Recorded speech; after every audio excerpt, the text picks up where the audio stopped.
With one final race remaining here in season number 9, we welcome you to tonight's broadcast of the Fuel Racing League here on the North American Sim Racing Network. Tonight, live from the Hawkeye State, it's the Iowa Corn 141K here at the Iowa Speedway.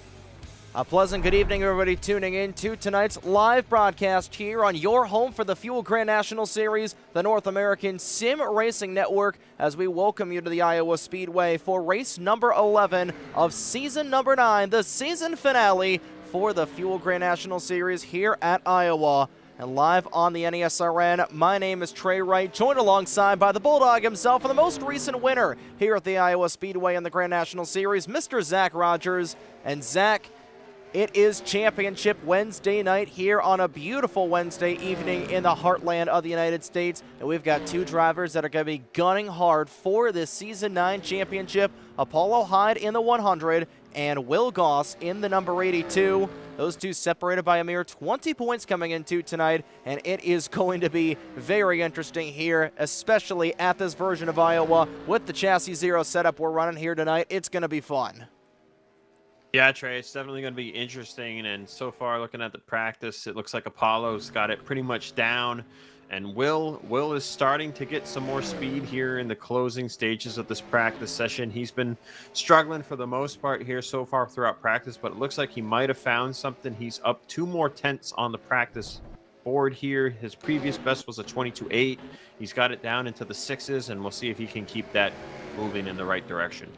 Well, there's Randall Coleman around on the track as Kenny Campos. Glad to see that 18 car back out on track. But Coleman, right now, top of the charts, is the most recent winner here on the NESRN. This past Sunday night at the Indianapolis Motor Speedway, taking advantage of some strategy to win. There's RJ Bishop pretty much drifting his way through turn 3. And with this Chassis Zero setup, it's interesting to see these guys, drifting a little bit, but this is going to be a little bit of a, you kind of have to drive this track a little bit like a dirt track with the high drag, low horsepower. It's going to be, we're going to be seeing all these drivers just swinging the back end out a lot here tonight, pretty much.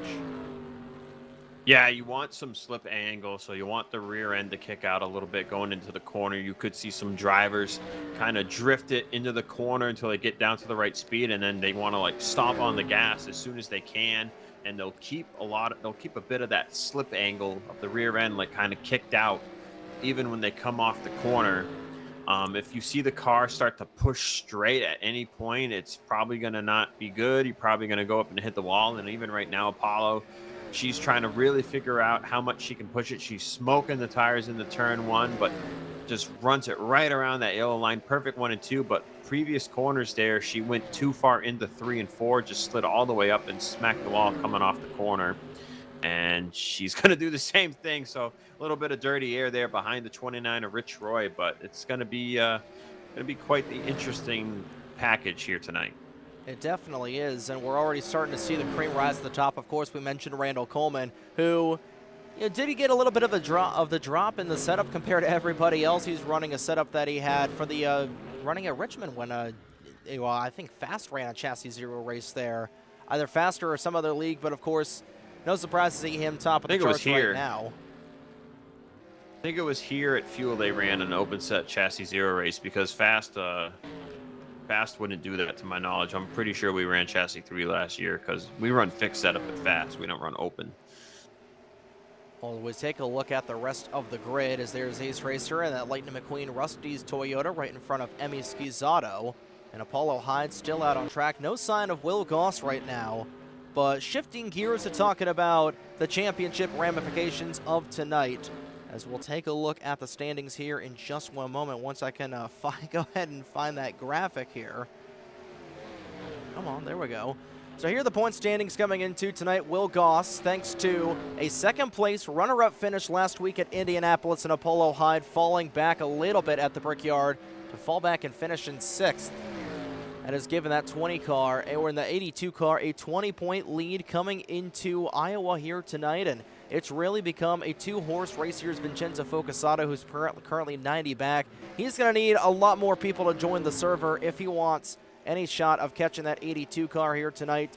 And really, it's probably just going to end up being Vincenzo Focasato rounding out the podium. And it's going to be a fight for the top 5 with Drew Fast, Ike Durbin, and Dunn LaPrade all within spitting distance of one another for that battle for 2 spots inside the top 5 in the standings here as we look more down the order. RJ Bishop, Crystal Bennett, Tyler Stolhood, and a lot of other drivers. Most of them just trying to get the job done here, looking for top 5, top 10 points runs here tonight. But really, it's all going to come down to how these drivers drive this track. And Apollo, she's looking really good right now, currently 3rd on the board with a 22.265. Right now, 2/10 of a second off of Randall Coleman's best time. But, you know, you look at what these guys got to look here. We look at the point scenarios. Will Goss is in a really good position right now. He leads by 20 points, like we talked about. And if Apollo Hyde maxes out her points by getting 120 points, that's by gaining the pole position, leading laps, leading the most laps, leading at halfway, and winning the race. If that happens, which, you know, she has dominated here in the past. She has been really good at this track in the past.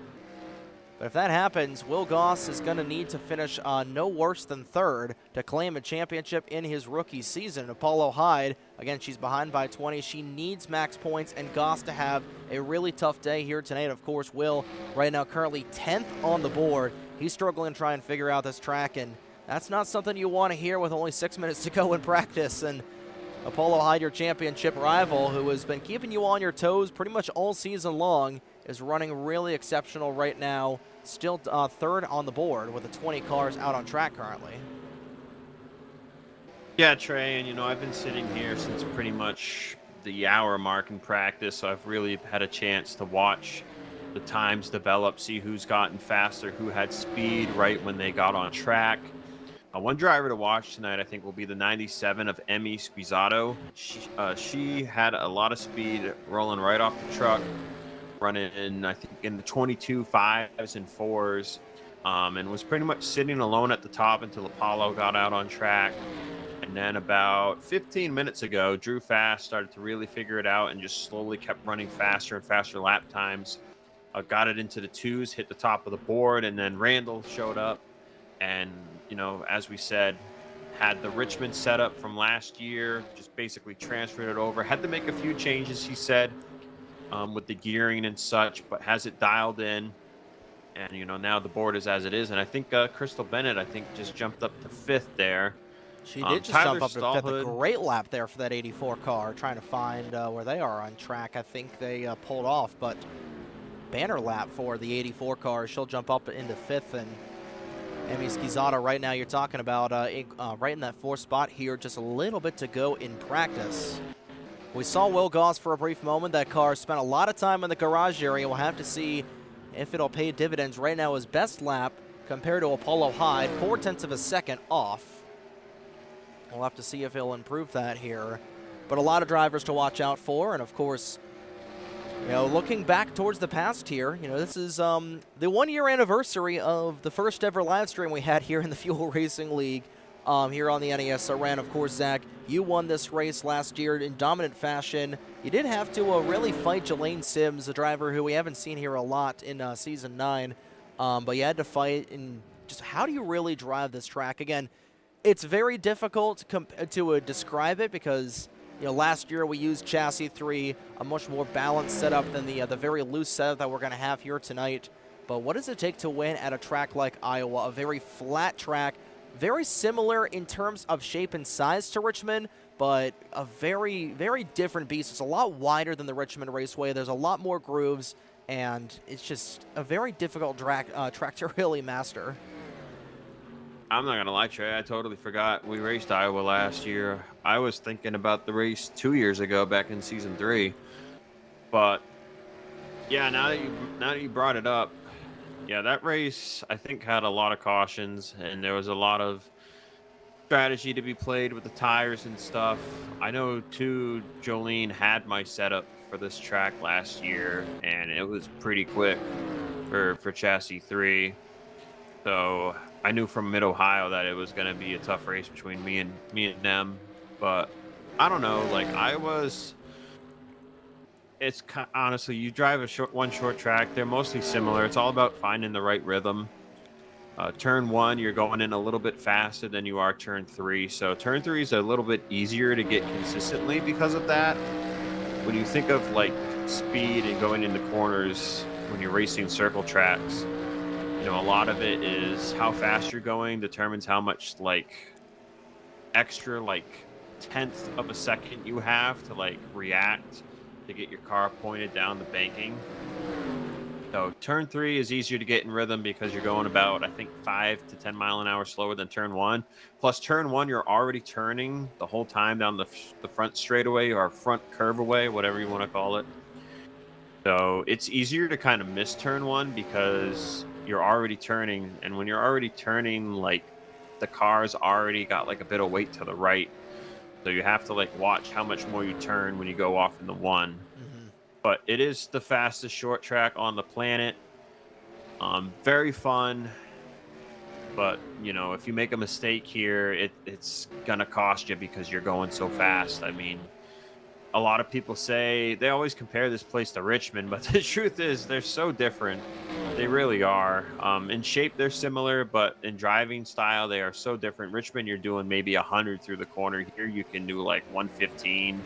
I think last year, Chassis 3, we were doing maybe about 105, 110. But tonight, you're going to see drivers whipping like 120 through the corner because the chassis is just so glued to the ground.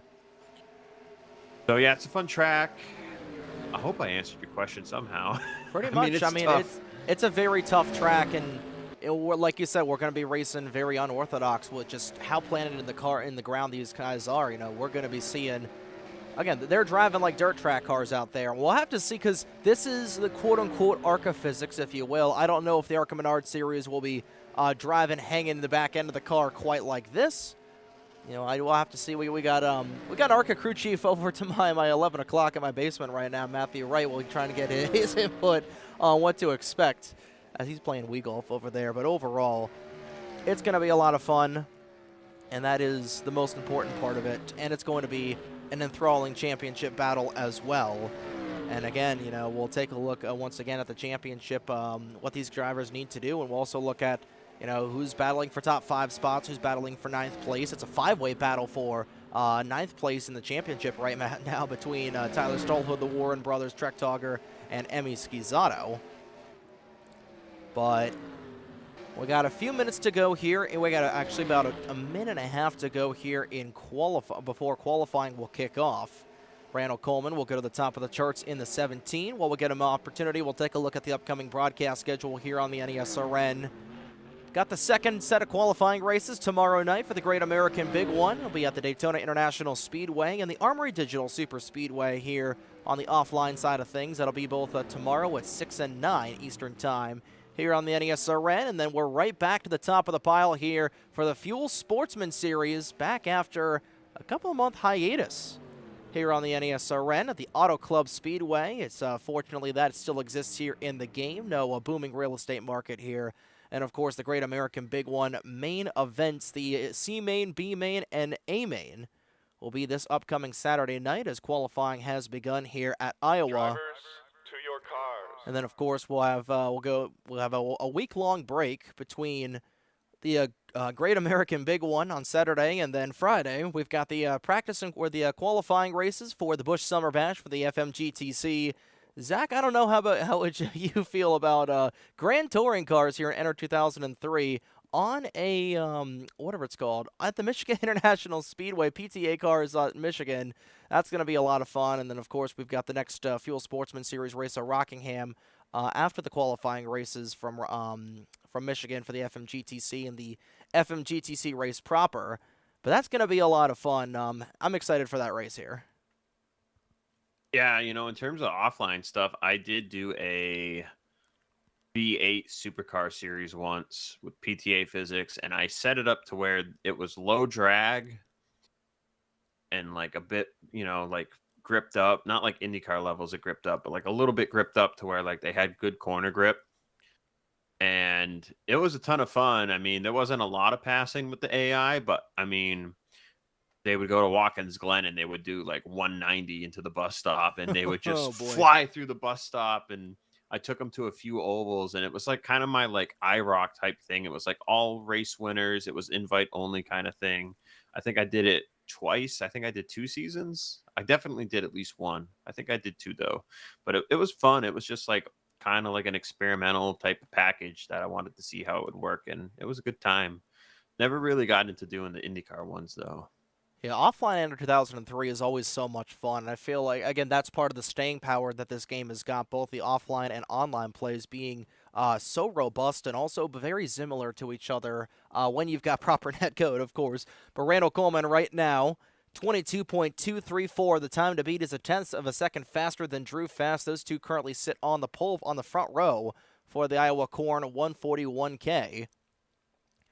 And, of course, we got so much online and offline content here on the NESRN. Of course, we're in the middle of our 3-week break from the Mission Barbecue Cup Series between Indianapolis and the Old Spice Raceway, with 3 races to go before their chase for the Cup will commence in September from the Darlington Raceway.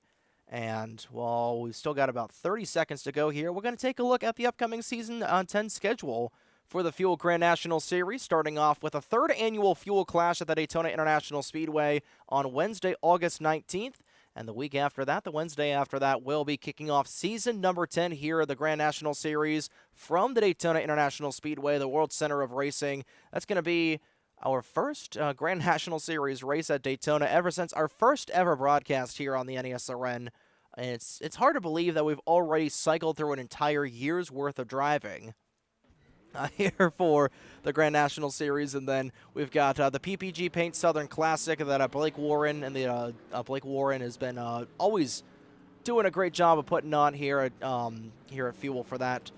That's going to be the throwback race. That'll be race number 2 of the season. Then we go to Gateway, Bristol, Kentucky, and Watkins Glen to round out the first half of the season. And then Texas, Richmond, Talladega with 2 super speedways in Season 10, Martinsville and Homestead, Miami, to round out the 11-race slate, 12 races if you count the Clash for the preseason event.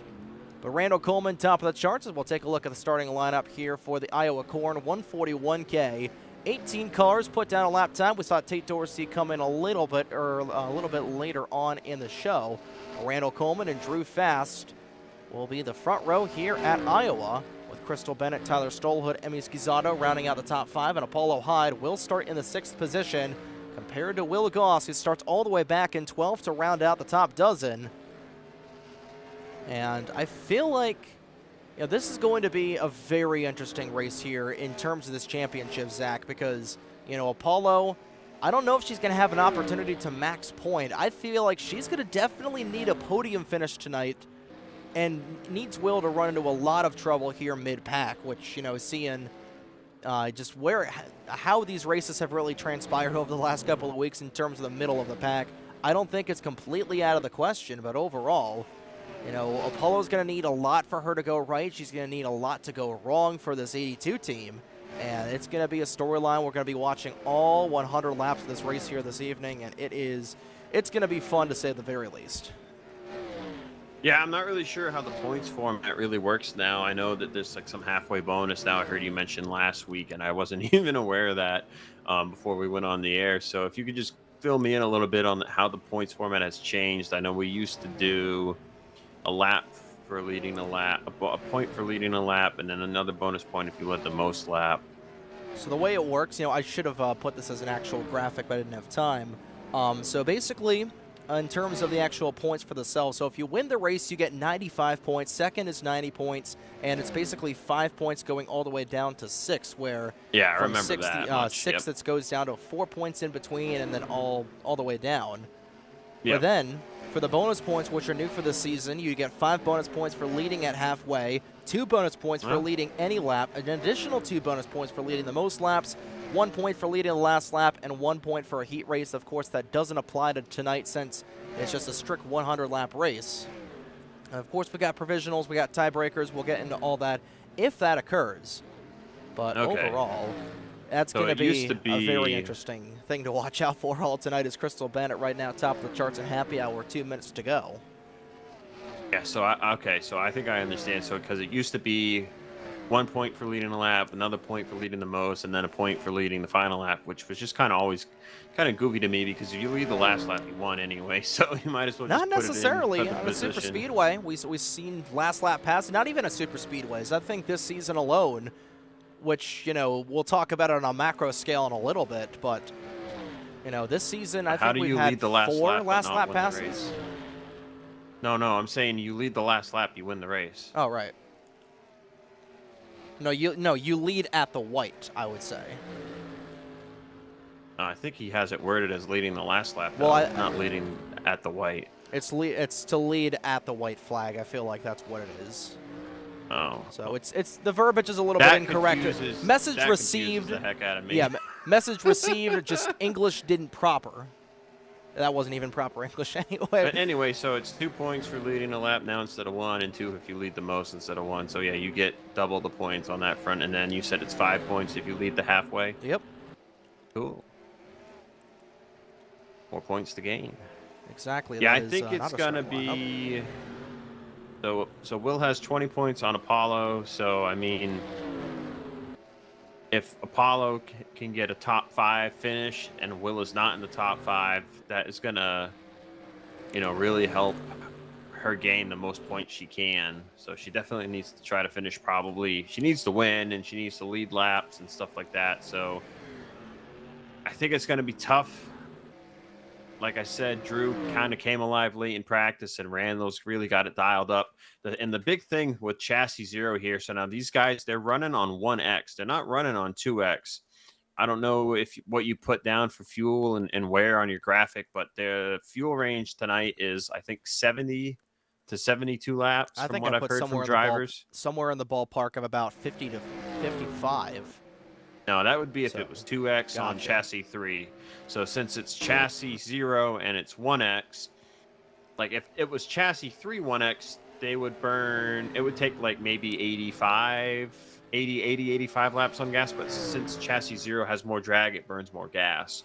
So they lose about, you know, 1/8 of that. So you'll see guys on, you know, I don't think we'll have to worry about a 70 lap run, but 70 to 72, 73 laps on fuel. And then the tires don't really wear from what I've heard. So I don't think we're going to really be talking. Have like them wearing even like a quarter of a second, if anything. Yeah, there might be the only fall off you'll really see is from the gas tank getting lower. And when you have less fuel in the car settles more and gets tighter. So you're going to have guys lose lap time because the car gets tighter from less fuel in the car. But there's not going to be probably any fall off from the tire wear. So basically, you just want to probably pit when you can make it on fuel. And then once you're good on fuel, after that, it's just a matter of, do you want to pit to loosen your car up at the end of the run to see if that might help you, because you can go faster with less fuel in the car and make it looser than when you have more fuel in the car, if that makes sense. It definitely does. We send things down trackside for the most famous words in motorsports to fire up race number 10 of the season. Race number 11 of the season here at the Iowa Speedway, and we are ready to roll off. Randall Coleman will lead them to the green flag for the final time here in season number 9. With Drew Fast on the outside pole position, Crystal Bennett and Tyler Stolhood will make up row number 2. Great qualifying effort for that one car, trying to get his second win of 2026 proper. And Emi Schizzato and Apollo High, the first of the championship favorites, will win, or rather will sit on the outside of row number 3 to make up the starting 6, and there is Will Goss on the outside of row number 6 here tonight. It is going to be a fun one. It has been a fun one all season long. Ever since the green flag dropped at the Charlotte Motor Speedway to when the checkered flag will drop here tonight. What a season season number 9 has been. It'll be a season we talk about for quite some time, as Randall Coleman will lead them towards the Reese's Restart Zone. The pace car is down the pit lane for one final time in season 9. The green flag is out and away. Let's crown a championship in the Hawkeye State, ladies and gentlemen.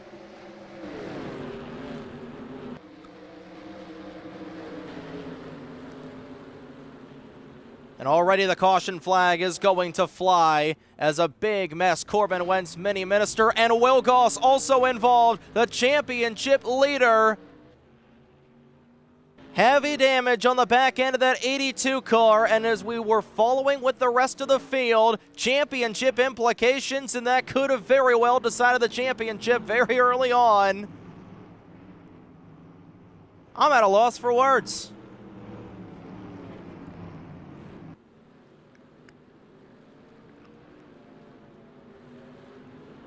Zach, I don't know about you, but that was absolutely not what you wanted if you were Will Goss. And he has got a lot of rear-end damage on the back end of that 82 car. We'll have to look and see what happened here as Minister gets turned under the caution flag.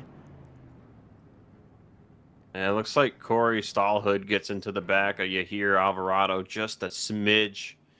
And it upsets the 71 car going into turn 1, and that was all it took for Yahir to get barely in the Will Goss, and it just snapped him around, and then Blake Warren was borderline wrecking right behind him, and Rich Roy gets into him, and it piles them both into Will, just to add insult to injury.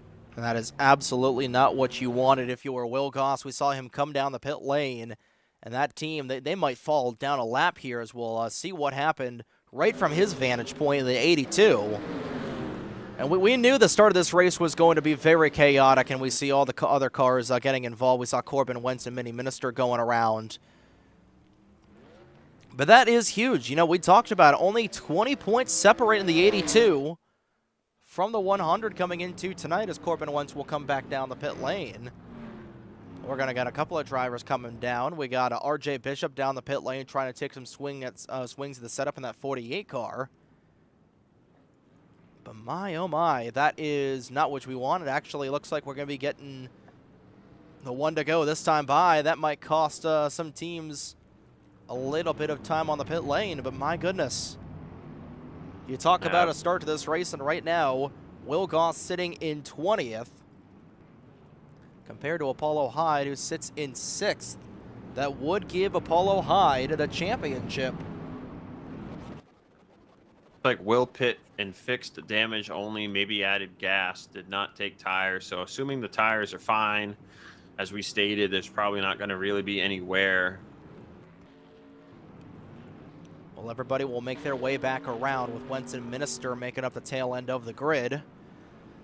So we're cleaning up our first caution of the night here at Iowa, and Randall Coleman, who has led all 3 laps so far here tonight, will lead them back through the restart zone. Let's see if we can get a clean and green start to this race here tonight with pretty much the same order of cars as we had to start off with. Green flag back out in the air.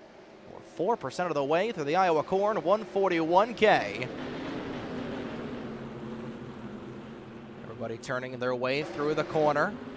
And Will Goss already starting to make some hay on the inside lane in that O'Reilly 82 car. He's already made his way up a couple of spots since the restart. Back towards the front, Randall Coleman, he's got that setup dialed in, but what a season it has been for Drew Fast, Zach. Ever since moving to over to Lap Car Enterprises, he's going to skid the tires a little bit, right in front of his 2 teammates as well. That 4 car has certainly been the thoroughbred, the thoroughbred of that 4-car stable for Lap Car Enterprise. Of course, Tyler Stallhood and Crystal Bennett have been really good as well. All 3 of those drivers inside the top 10 in points. But it's something about Fast. He has been so very close a couple of times to getting that first career Fuel Grand National Series win. He's got a couple of wins in the Sportsman division, if I'm not mistaken. And, I got a good feeling, if he's able to track down Randall Coleman, both those guys run really well together over in the Fast Racing League. I got a good feeling this first win is going to come here for Drew Fast. If not tonight, definitely in Season 10. Yeah, I mean, it's just a matter of time, right? Drew's got plenty of speed. He's up here in 2nd place right now. It looks like he's got a good setup, good handle of his setup too. Probably going to take maybe a little bit of luck or some kind of change in his setup to get him up there with Randall Coleman. Randall looks pretty dialed in right now. These guys, they're just getting some rhythm in them right now, running consistently faster laps. But I think Drew will definitely be in the conversation tonight. And, you talk about them racing each other over at Fast. It's kind of like a Corey Heim, Carson Hocevar type of rivalry, except Drew just hasn't really won too much over it fast, and Randall's been there a long time, but they've got an interesting rivalry over it fast. So we'll see how much of that translates to fuel tonight. I'd say it's probably a little bit of a Carson Hocevar, Chase Elliott rivalry. Of course, you've got a lot of experience under the belt here for Randall, and he wins when he does. He's a very consistent driver, but he doesn't win a whole lot. Of course, with you showing up to fast here, and you and Goose really just taking a lot of the wins here in fast, I would say. Randall. We got a smoker. We got one car. Oh, that's Corbin Wentz trying to find his way around that 11 car. With the Zia Flex once again on the hood of that 11 machine for Corbin Wentz. He's currently one lap off the pace, and he's going to nearly spin around. That is just a very loose setup on that 11 machine. It's tough because that is probably one of my favorite paint schemes on the night so far. Of course, you go back to Bent Twig, the Bent Carrot Zia Flex car at Bent Twig. I suggested jokingly to Corbin, hey, you know what, for Iowa, you should take the carrot and bend a piece of corn in ChatGPT, and lo and behold, that's what he did. Sucks that he's currently just trying to fight a very loose setup, and he's going to loop the car. He's going to keep it straight for the time being, gets it back down. That's right in front of the leader. And he's going to spin it. That might be the end of the night for that 11 machine. He is just a single car spin, so will remain green for the time being. He needs to tighten that thing up. There's either way too much wedge taken out of that car, or the track bar is too high, and he's got to get that thing down pit road and tighten it up, or he's just going to keep wrecking.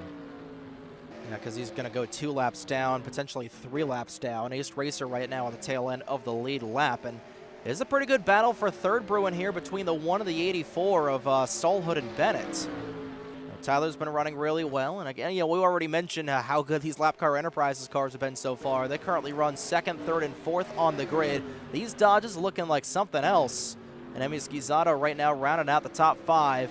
Watching out in this championship battle because the way they run, Apollo Hyde, who doesn't have any bonus points to her name right now. She currently runs in 6th, so that would give her 70 points. And Will Goss currently fighting his race car. He's actually going to get around the 18 and the 48. A little contact there between Campos and RJ Bishop. And I believe that is going to be another spot picked up there. Actually, it's not going to be a spot picked up. He's still trying to get around Tate Dorsey. But Will right now currently in that 12th position, which would award 47 points. That's a 3-point swing in Apollo's favor.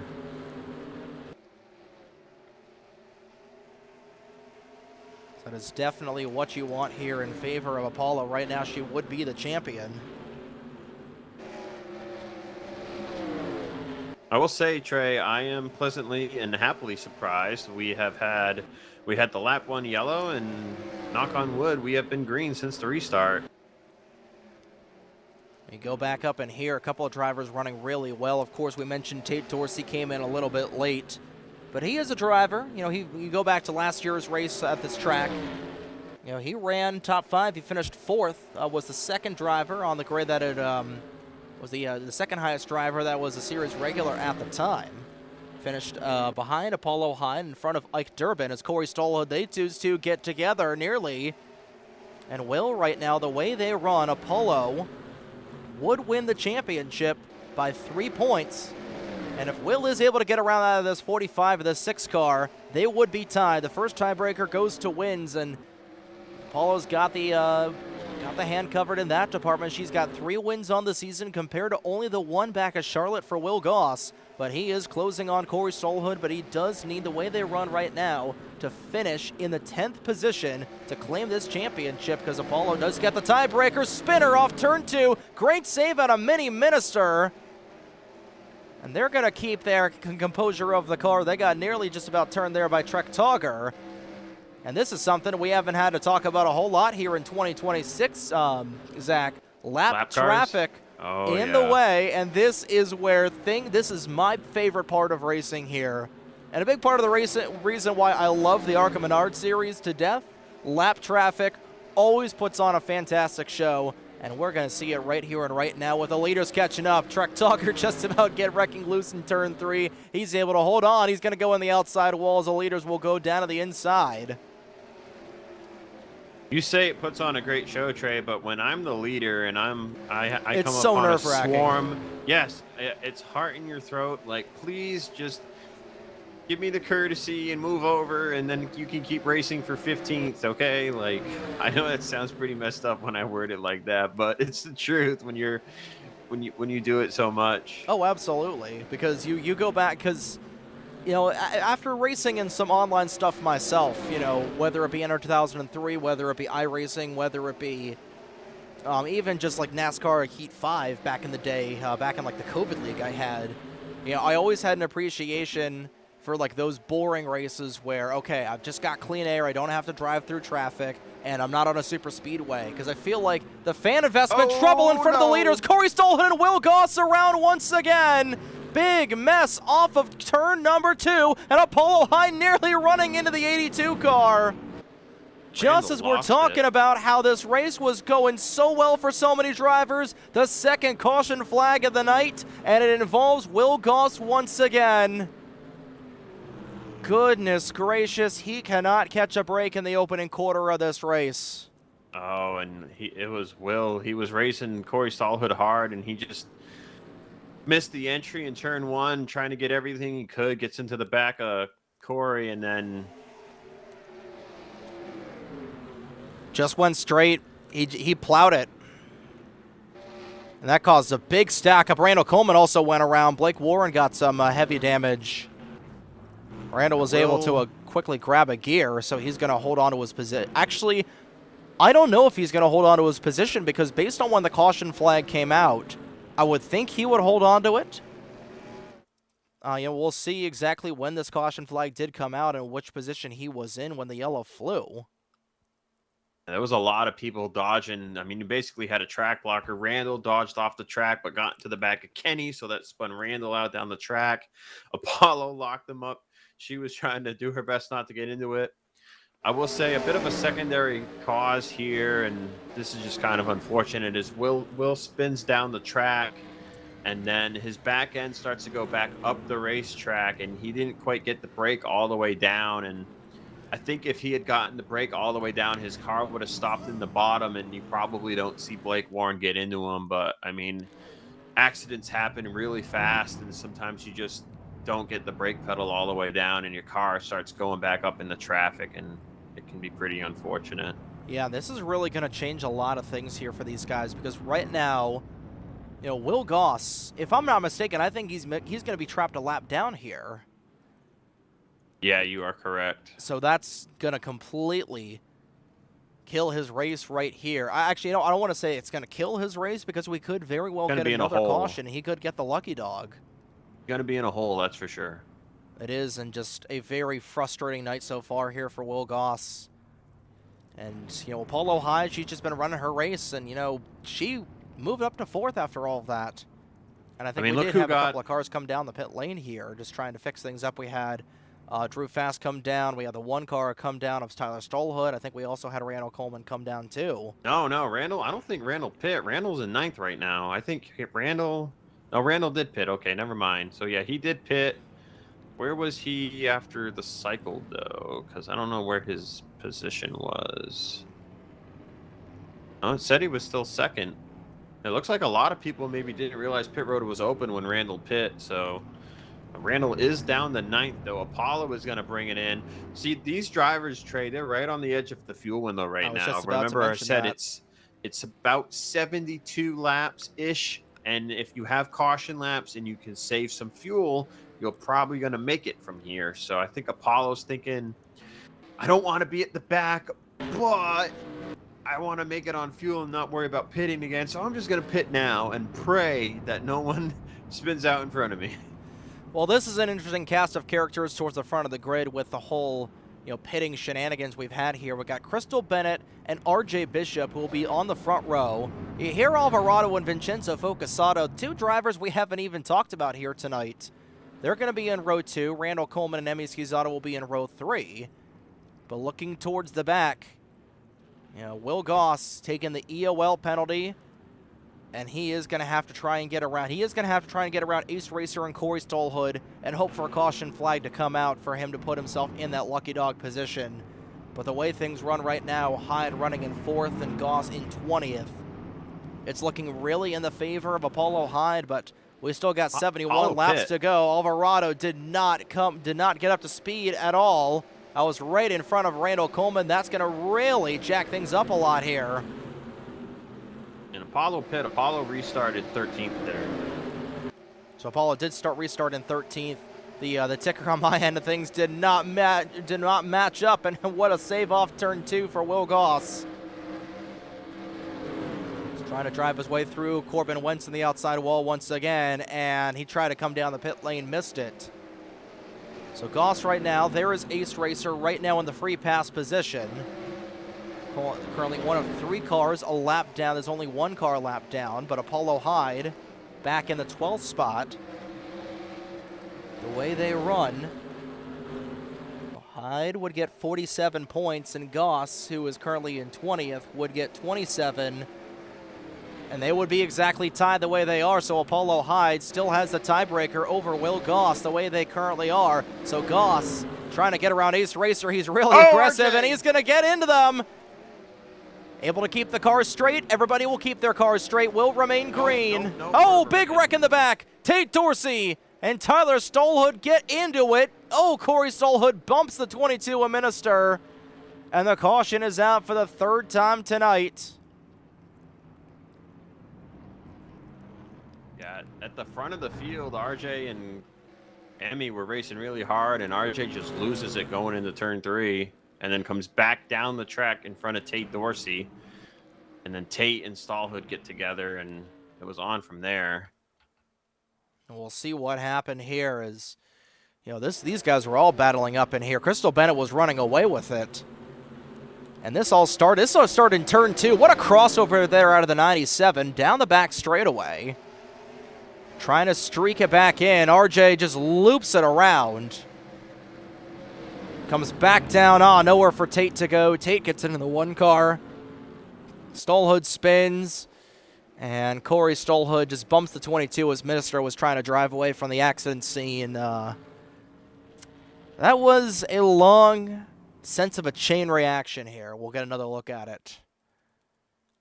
That was the long one, if you will, considering it started in turn 3 and ended at the start-finish line. And this is just a great battle. RJ just biting off a little more much than he could chew.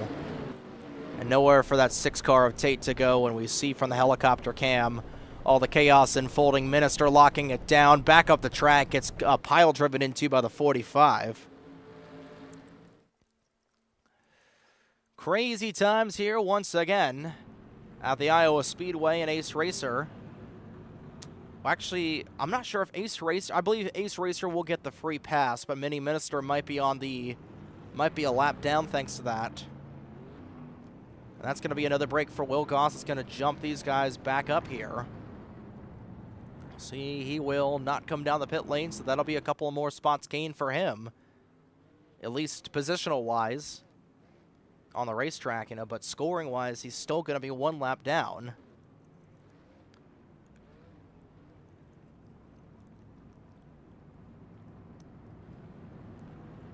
What a run for Crystal Bennett so far, Zach.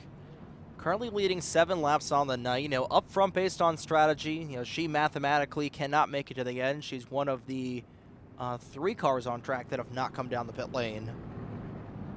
But she's running really well, and she was very fast in practice, fast in qualifying, qualified 4th on the board. I feel like she's going to be one of those dark horse drivers to really watch out for here tonight. Qualified 3rd, excuse me, on the board. Yeah, Crystal's definitely having a great run, in a great position right now with how the yellows are kind of falling. We'll see if she's able to keep it up front. She has been pretty much top 5 pace all night. We saw her behind Tyler Stallhood for a good bit there in the early going. So yeah, we'll just have to see how everything falls and where some of these strategies go as this race develops, because there's still a ton of time left. 64 laps at Iowa can go by really quickly, but depending how this magnitudinally, it's a lot here. Yeah, depending how the race develops, if we keep getting cautions in certain places, it'll really add layers to the strategy that could unfold. Right now, looking at the current championship battle, Apollo Hyde, who will restart in the 8th position, currently ahead by 20 or 31 points. Rather, not currently ahead by 31 points, currently ahead by 11 points over Will Goss in the championship battle. We'll continue to get you an update as much as we can. Again, only 20 points separating those two drivers for the Season 9 championship. But up towards the front of the field, that's been the big story of the night. Randall Coleman back inside the top 5. He'll restart from the 3rd position off the restart.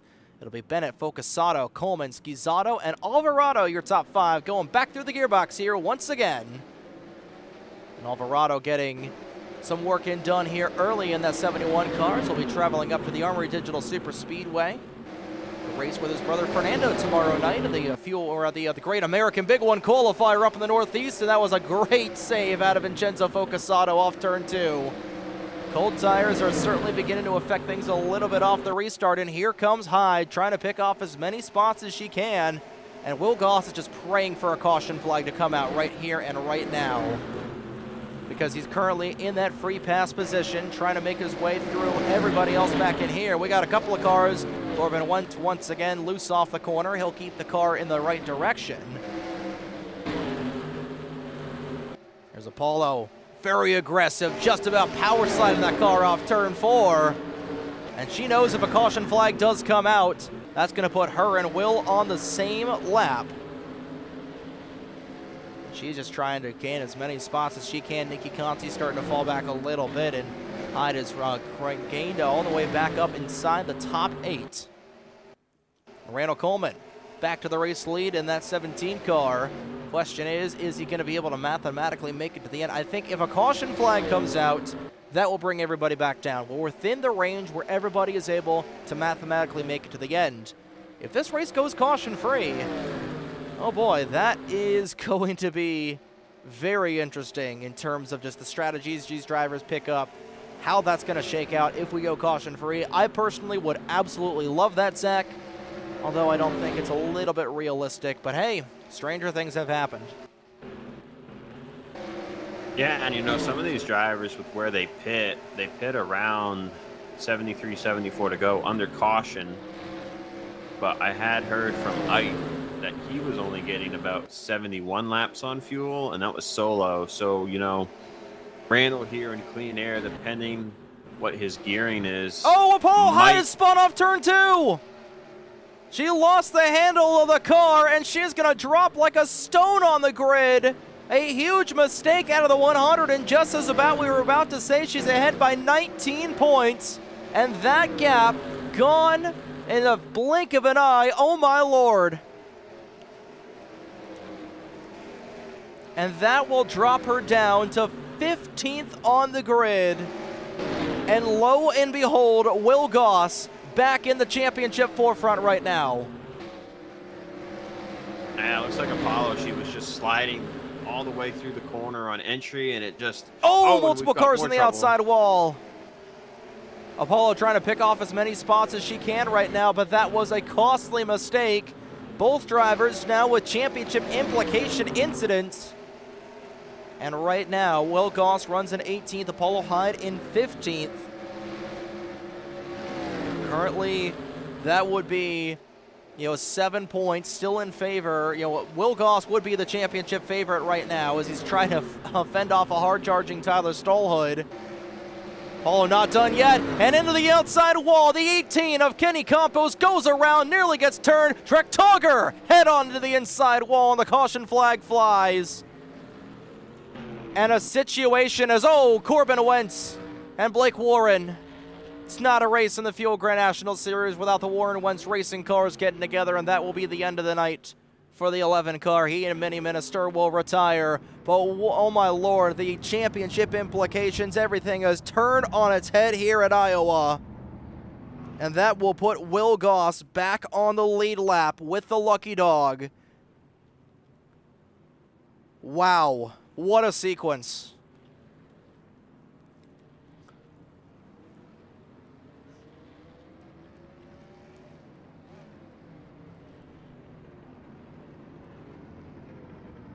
Randall Coleman will come down the pit lane in the 17. Blake Warren also spinning around on the pit lane. And, you know, for the 17, these leaders up in here, Zach, this is going to be the money stop for these guys. But my goodness, just how things can turn in just a matter of a couple of laps. Yeah, like I said, it's the chassis type. It's going to do this. We're going to have cautions come and go. Strategy evolves and changes. The running order gets flipped upside down. I mean, we just saw Randall pit now, and a ton of people stayed out because it's really, like I said, there's like no tire wear. So, you know, unless, you know, Randall pit, maybe he thinks he can make it a little looser. He might have been a splash short on fuel. You know, strategies abound. We saw the 100 going around, and that one, we'll take a look and see what happened with this 18 car as well here on lap 46. With not quite the big one striking, but we saw this happen pretty much live. This was right behind Will Goss. Tyler Solo just gets on the flat part of the track. That was right in front of Apollo Hyde, too. The 18 gets turred, and Trek Togger just pretty much head on. Thank the Lord that this is moderate damage, or else that would have taken Trek Togger out of the race. But my goodness, have the turntables turned on this race, Zach. And we're just past the halfway point. Emmy Schizzato is going to get those bonus points for leading at halfway, and that's going to break the tie between her and Trek Togger for 12th in the standings. You know, she could very well get a top 10 spot in the standings after tonight, the way everybody runs at the moment. But 4 cautions on the board so far, and Will Goss, after bringing out or being involved in the first 2 incidents of the night, is back on the lead lap finally. And Apollo Hyde has got the Jaws theme playing in that 100 machine right behind her. They're back on level pegging, and this final 50-lap stint, it's going to be something else. Well, Trey, that's definitely one way to say it. Level pegging. I don't think I've heard that one before, but level ground, level standing, same thing. Yeah, we'll see what Will is able to do with the damage. I think he's mostly just got rear end damage. He did get hit pretty hard, though, by Blake. It was in the left rear when Blake hit him, but, you know, when you get hit like that, sometimes that can give you some engine damage. So we'll have to see. I feel like Will's been down on some tire grips. We haven't really been able to see what pace that car has left. But based on his best lap time, he has not been anywhere close to what he set in practice. Right now, the way they do run, Apollo Hyde would win by 1 point in the championship. So she's got the championship lead right now. But she's in the middle of heavy lap traffic. Same thing with the 82. Green flag back out of the way as Will Goss starting from the tail end of the lead lap. They fan off into turn number 1. Way wide through the corner. She nearly got bumped by the 17, and Crystal Bennett into the outside wall. Also on the outside wall was RJ Bishop in the 48. And that is going to drop that 84 car a ton. That is such a tough break for her. We were talking about how well she was running, and that's also going to shuffle Will Goss a little bit back there in the 82. We'll have to see if he's going to try and pick up any spots in that O'Reilly's Camaro. Although, meanwhile, right behind Rich Roy. Haven't talked about Rich at all tonight in that DuPont Flames 29 car. He's been very quiet. Again, up here on strategy. Meanwhile, for the race lead, Emmy Schizzato and Vincenzo Focasato going side by side here at Iowa. They're looking Randall for the Coleman slide job. He'll get it. Looking back in here, Apollo minefield. Hyde climbing in. My bad. You're fine. All right, trying to drive through right now in the 100. Currently runs in 7th as we're past the halfway point. Focasato looking for that first win of the season. Emmy Schizzato looking for her first ever points-paying win in the Fuel Grand National Series. Same thing with the 4 of Drew Fast. High now to the inside of Nikki Conti in the 100 machine, and she is starting to make up some ground inside the top 5 with 46 laps to go, and those who pit under this most recent yellow are going to be able to mathematically make it to the end. Randall Coleman is flying, but I tell you, that 100 car looks a little evil off of turn 2 still. Currently running in 14th is Will Goss. That would give a 14-point swing in favor of Apollo Hyde. She Wow, might get a what a- little bump there. A great save off the corner. What a run by Randall. I mean, he just closed her right up off of turn 4. We got a good look from our stationary cam in turn 1, just seeing how much the back end is sliding off of these automobiles.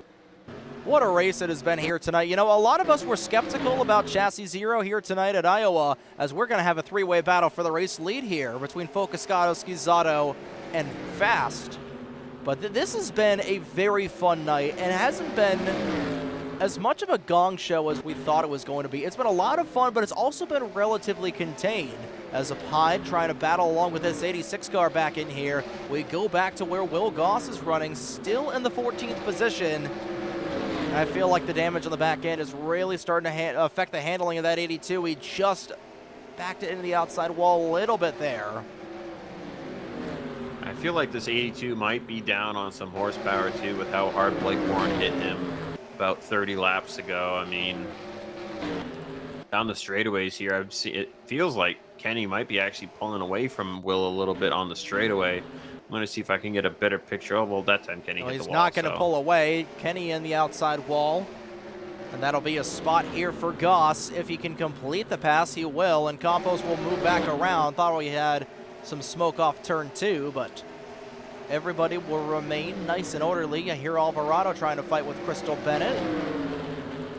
Talking about Tyler Stallhood, who's been involved in a couple of incidents tonight, but how about this run for Corey Stallhood? Currently inside the top 10.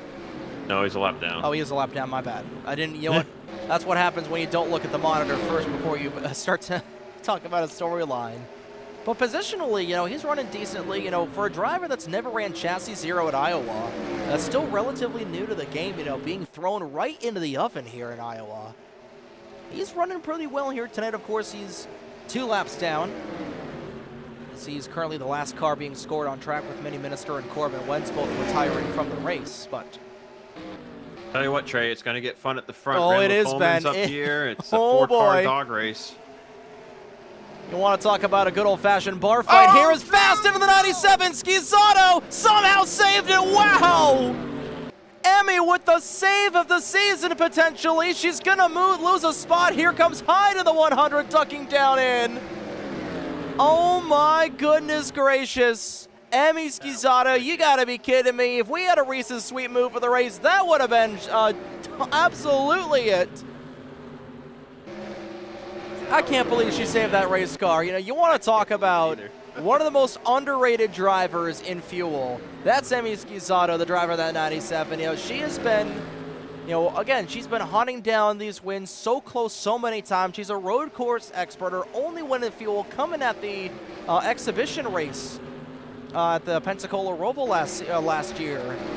You know, but she has been a very consistent driver. Took some time off earlier this season, but here she is running in the top 5, and she made one of the best saves I have ever seen out of these drivers. Again, she did have the downforce with her, and a caution flag has come out. Corey Stallhood went to let Will Goss by and then missed the entry of 3 and dumped him. And Will Goss, once again involved in another incident. And that is not what you want there for Goss once again. That's going to drop him down a few more spots, back down to 15th. And we'll have to see who comes down the pit lane. Nobody will. I imagine Will Goss will probably end up coming down the pit lane here, though. Might as well take advantage of tire. Nope, he's not going to come down the pit lane. I got to take a breath after this. Well, again, it's hard to believe we got 35 laps to go. What a race this has been here once again, ladies and gentlemen. In case you're just tuning in, championship implications for a lot of these drivers here tonight, and we'll see what happened to bring out this most recent caution. And I forget the caution. I'm looking at that save again. I mean, Drew Fast hauled it in there. We'll get a look at the cause of the caution first. As the 45 and the 82 were just about side by side. He was trying to miss. Oh, Will misjudged the corner a little bit, and Corey got the run. And then Corey trying to break loose, and he just plowed it into the corner and turned the 82. That's going to cost Will a lot of spots. He's down to 15th. But we'll get another look at that save here, because that was nothing short of absolutely incredible driving for Emi Schizzato. Watch this 97 car gets turned. You know, most drivers, they're just completely gone after that, and that would have been a multi. But what a save. It is going to bring her back to 5th, though. But, you know, we still got a lot of time to go in this race, and I feel like she could be another dark horse candidate to win here tonight, but my lord. It's been a fun race. It's such a fun race. But we are within the final third of the race. We're on lap 67, so we're in the final third of the contest. And this is where the witching hour historically begins here, Zach. Witching hour? Well, it is lap 67. Ha ha ha. Yeah, my brother was doing the 6-7 meme in the background as he's just messing around on iRace, and he's flipping me off right now.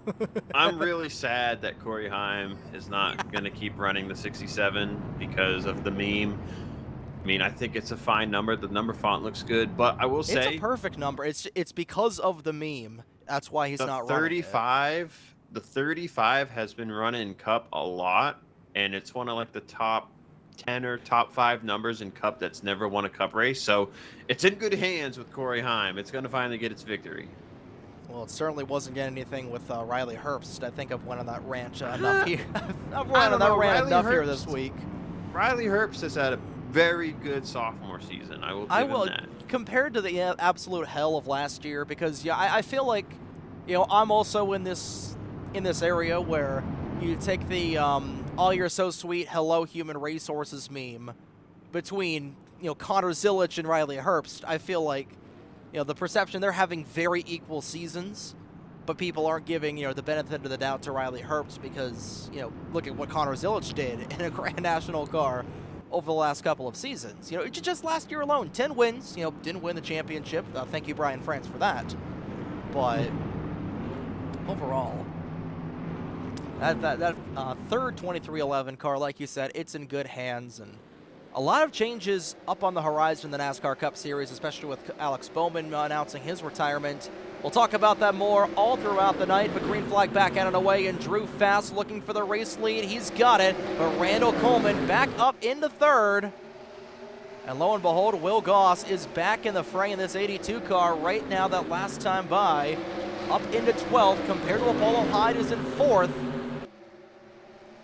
The way they run right now, if we do the math, Hyde. He got a spot. He's up to 11th. So Hyde right now in 4th. That's 80 points. And 11th would get 50. You still need about 2 more positions if you're Goss to win this championship as a rookie. Way up the track goes like Durbin. That could be a spot here with the 86 car going way up the track. And the Indiana native is going to lose a couple of spots to the 84 and the 1 car with 30 laps to go here at the Iowa Speedway. And Drew Fast trying to do something he has been doing so many times here in the Fast Racing League, trying to outrun the 17 of Randall Coleman. Here on board with the HendrickCars.com 17 machine. Coleman trying to get his 2nd win of the year with 29 to go. There's a really good viewpoint of just seeing how bad, or how much the back end is really stepping out on these cars. You can see that 4 car. He is pretty much running the track bar relatively as high as it will go. You know, Drew is a driver that loves to run a really loose setup. Of course, Randall, he's got that setup dialed in, and here he comes. He's right on the back end of this 4 car. And he's punching the clutch there a little bit in that 17. I think he's trying to do a little bit of fuel saving just to ensure he can make it to the end. But they are side by side for the top spot here at Iowa, and Drew trying to hold on, one of the best to do it here in the Fuel Racing League, with Randall right on his rear end. Yeah, and to dive into the setup thing, I don't know if many people are really cranking the track bar up, Trey. It's more so probably a lot of right rear spring weight, or you have a lot of wedge taken out, and or you have a lot of weight just moved to the rear. So there's just a ton of weight on the right rear tire, and that's why the car is kicking out a lot. I don't know if anyone's really doing a higher track bar, though. Meanwhile, in this championship battle, Polo and Tyler they did get into one another. Apollo's going to lose a spot, and right now, with that spot loss, that's going to give Will Goss in the championship lead. Because the way they were running, Hyde was running in the 5th position, and Goss is inside the top 10. So with that spot loss, Will Goss would win the championship by 4 points over Apollo High the way they run, and that was a very costly bump there between the two fuel admins, and Apollo's going to lose another spot to Crystal Bennett. I think that 100 car is really starting to fade away on this long run here with 25 to go. Will's car, credit to that 82 team, they have been able to patch up that car, piecemeal it back together, and they have given him a top 10 worthy car right now. But Hyde, she is starting to really fall back. She's back in the 7th spot. Goss now clear of the championship the way they run right now. And I think if this goes green to the end, Apollo, she's just trying to thunder it in there. She's running the back of the 84, trying to get those spots back, as Randall Coleman has gotten around Drew Fast for the race lead with 23 laps to go. Action all the way around the track here at Iowa. And what a race it's been here tonight, and what a way to end season number 9 here in the heartlands of the Hawkeye State. Yeah, Apollo's going to need to get some spots here. Will's not really going to go anywhere. It's a 2-second gap up to Nikki. Unless Will makes a mistake, I don't know if Tate or anybody behind him is going to get him for that 10th spot. Is someone just spin out, or am I seeing things? Apollo very loose underneath the Crystal Bennett. 3 wide up in here. This could be the championship deciding move. Hyde to the inside of the 84. Bennett trying to fight like hell in the outside lane. 21 laps to go here at Iowa, and absolutely nothing is for certain right now. The way they currently run, Hyde is going to need to pass both the 84 and the 1 machines to get up in this champion spot to win this championship by only 1 point.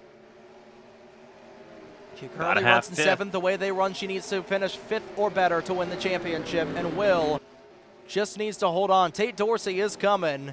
I think RJ Bishop's trying to catch him as well, but Tate running really well right now in that 6 car. He's only a couple of 100s or a couple tenths behind that 82. And Apollo, she would be looking for her 4th Fuel GNS championship tonight and 2nd in a row. Crystal way overdrove the corner on the outside of the 1. Hyde nearly making it 3 wide once again. You don't want to do anything drastic as Crystal on the outside, Hyde on the inside. Crystal, she's just trying to hold on with a very ill-handling race car. 17 to go. Hyde up to 6th. The way they are currently run, Hyde would gain 70 points on the night, and it would be a 4-point gap in favor of Will Goss. She needs to gain that 5th spot, but she also needs Will to potentially lose a spot here to the 6th car. Because again, if Will is currently running in 10th, Tate's been picking up speed. If Will loses this spot, that would bring them at exactly the tie. Yeah, they would be tied, and the tie would go to Apollo, and around goes Focusato. He is able to somehow save the car. Back up the track he goes. He was running in the 4th spot. That's the spot that Apollo Hyde needed, and she's going to get around a plethora of cars with 15 to go, and we remain green. Well, now it doesn't matter if Will loses the spot or not, because Apollo is in 5th. Will trying to desperately fight as hard as he can, but Apollo Hyde will move into the 5th position. Drama here once again. Thought I saw the caution flags out there for a brief moment. And the field has once again reached lap traffic. Randall Coleman, would be fitting for Randall to win this race here tonight. He started this season by winning the Fuel All-Star race at Dover in relatively dominant fashion in that 17 car. He's currently got a 2.5 lead over Drew Fast in that Valvoline 4. Emmy Schizzato underneath, and now stolen, nearly spinning. Hyde, she is going to lose the handle of the 100 too. It drops her to 6th.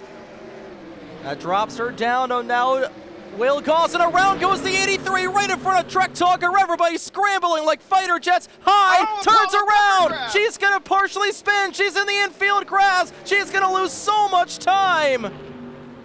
Holy jumping junipers. What a final 20 laps this has been here at Iowa, ladies and gentlemen.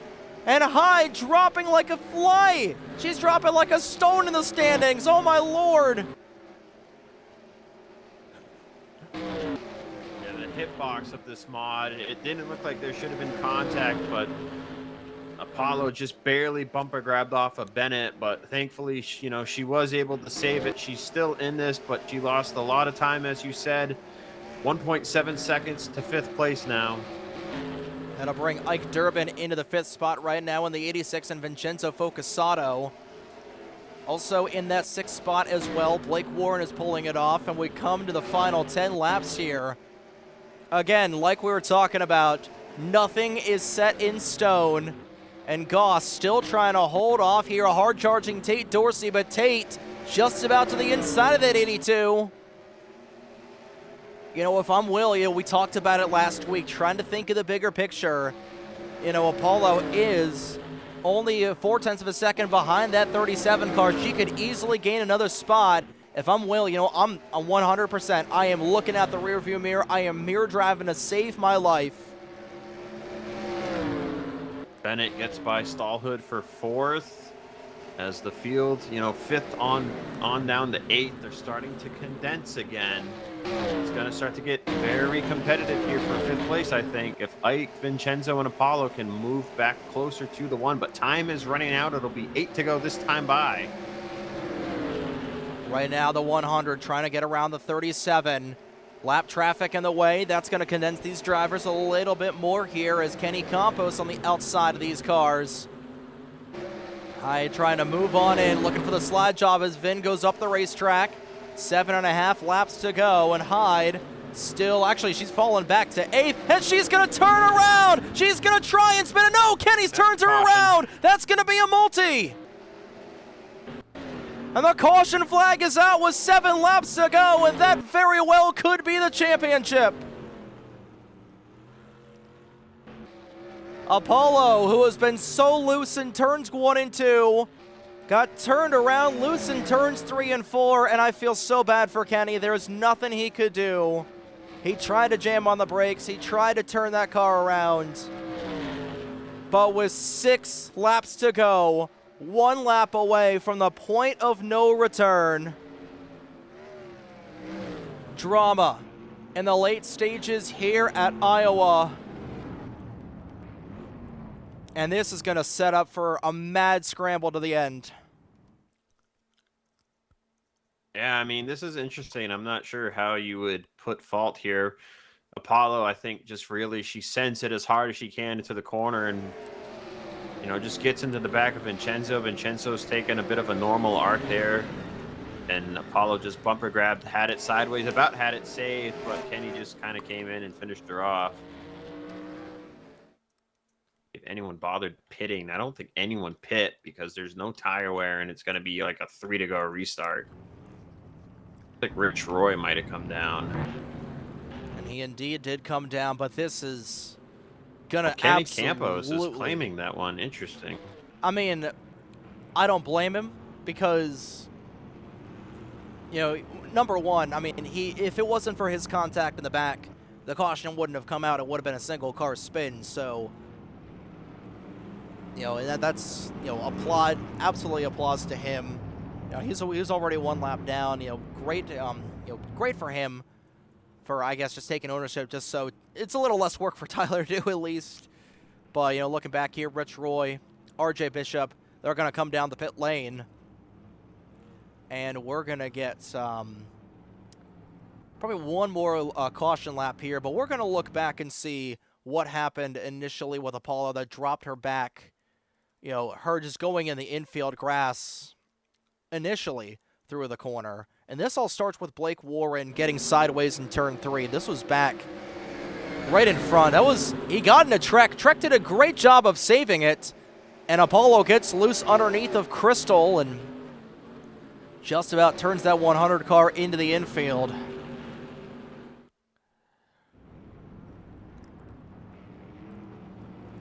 So, Zach, we talked about how exciting this season has been so far from the drop of the green flag at Charlotte and the drop of that checkered flag here tonight at Iowa.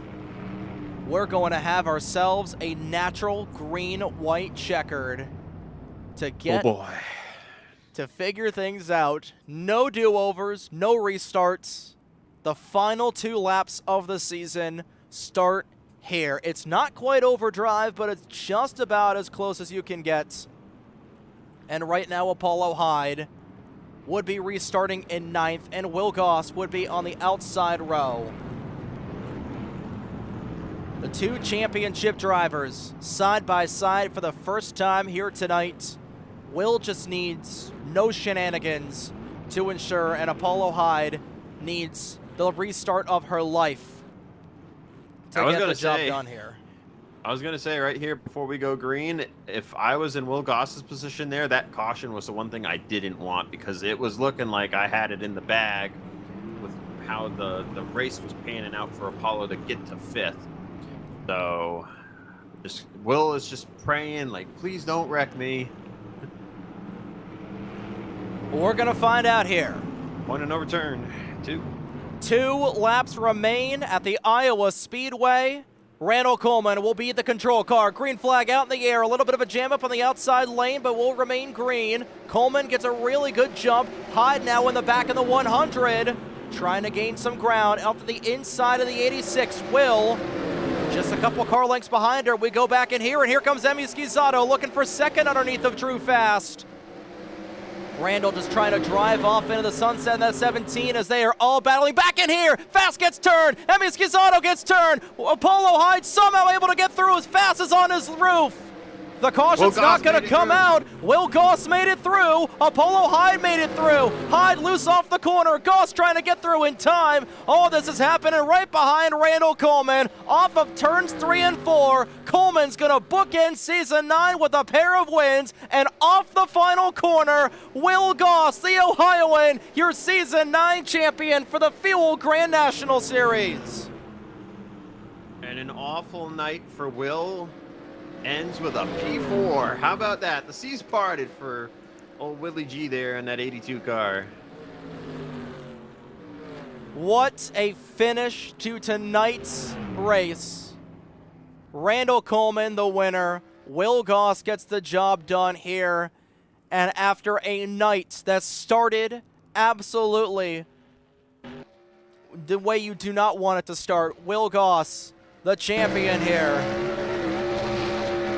After wrecking on the first lap, being involved in the first 2 incidences, and being involved in 3 cautions here tonight, Will Goss drives through the fire and the flames to win the race here, to win the championship. And we've got dueling burnouts here with Goss and Coleman, a couple of Chevrolet Camaros burning it down. And after all of that, you know what? It's ironic, Zach, that Will did not, whatever it's called, that he didn't get a podium finish here tonight, because that's really been his bread and butter all season long, of getting those podium finishes. He takes it in 4th, but he is the champion. We'll get the official margin here. Trying to look at what cost this big one by here. 15 points.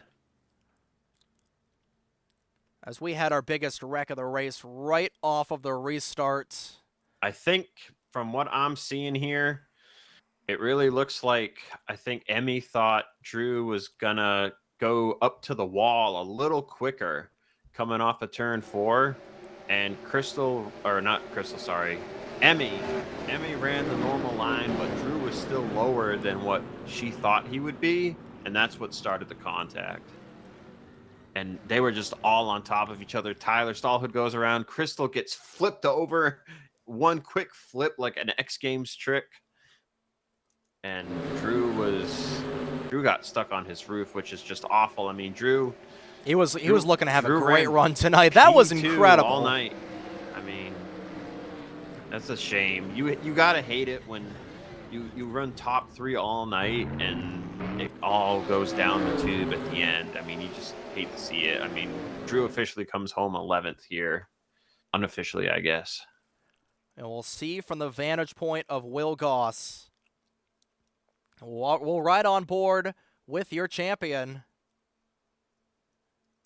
As he drove, this is how championships are won here in the Fuel Grand National Series. Watch that 84 car. That looked like Clint Boyer. And the 2014 Bud Shootout.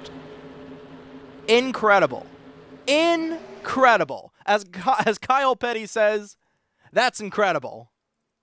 And what an incredible race Kyle we Petty had here have tonight. to do with this? You know what's even crazier, too, is neither of our title contenders led a single lap tonight. Absolutely insane. And, oh, my Lord. You know, I was talking about I need a cigarette after last week's race. I think I might need some top shelf liquor after that, but that was for a good reason. What a race we had here this evening. And what a drive to the very end. And unfortunately for Apollo High, the road is just going to come up a little bit short. And, you know, we mentioned that at Indianapolis last week. Just how unfortunate that was. You know, that was really ultimately what decided this championship here. And, of course, you know, you go back to Apollo also missing Chicagoland. I feel like that was also a very big factor as well. But Will Goss, as a rookie, you know, came in here, started off the season as well as you could, getting that win at the very first week of the season, and it was just consistency after consistency. An average finish of 4.4 coming into tonight for this 82 car. 6 podiums, 3 in a row coming in this evening. Consistency is what wins championships here in NR 2003. It's what wins championships in motorsports, and arguably one of the most consistent seasons we have ever seen in Fuel Grand National, paying dividends to this 82 team, this driver from Ohio. What a race here, Zach. And what a season overall. Yeah, what a season overall. What a race indeed. I can't wait to talk to our drivers here. We're going to have 4 interviews tonight, I think. Absolutely. We're going to talk top with 3 and the champion. Yep, we'll be hearing from, we're going to be hearing from the top 4, in fact. We're going to be hearing from Apollo Hahn, Vincenzo Focasato, Randall Coleman, and your champion, Will Goss, here in just a couple of moments. But we'll go ahead and take a quick break here. When we come back, we'll get into our post-race interviews here after a wild race at the Iowa Speedway here to round out season number 9 of the Fuel Grand National Series.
And we are back here at the Iowa Speedway for our post-race show.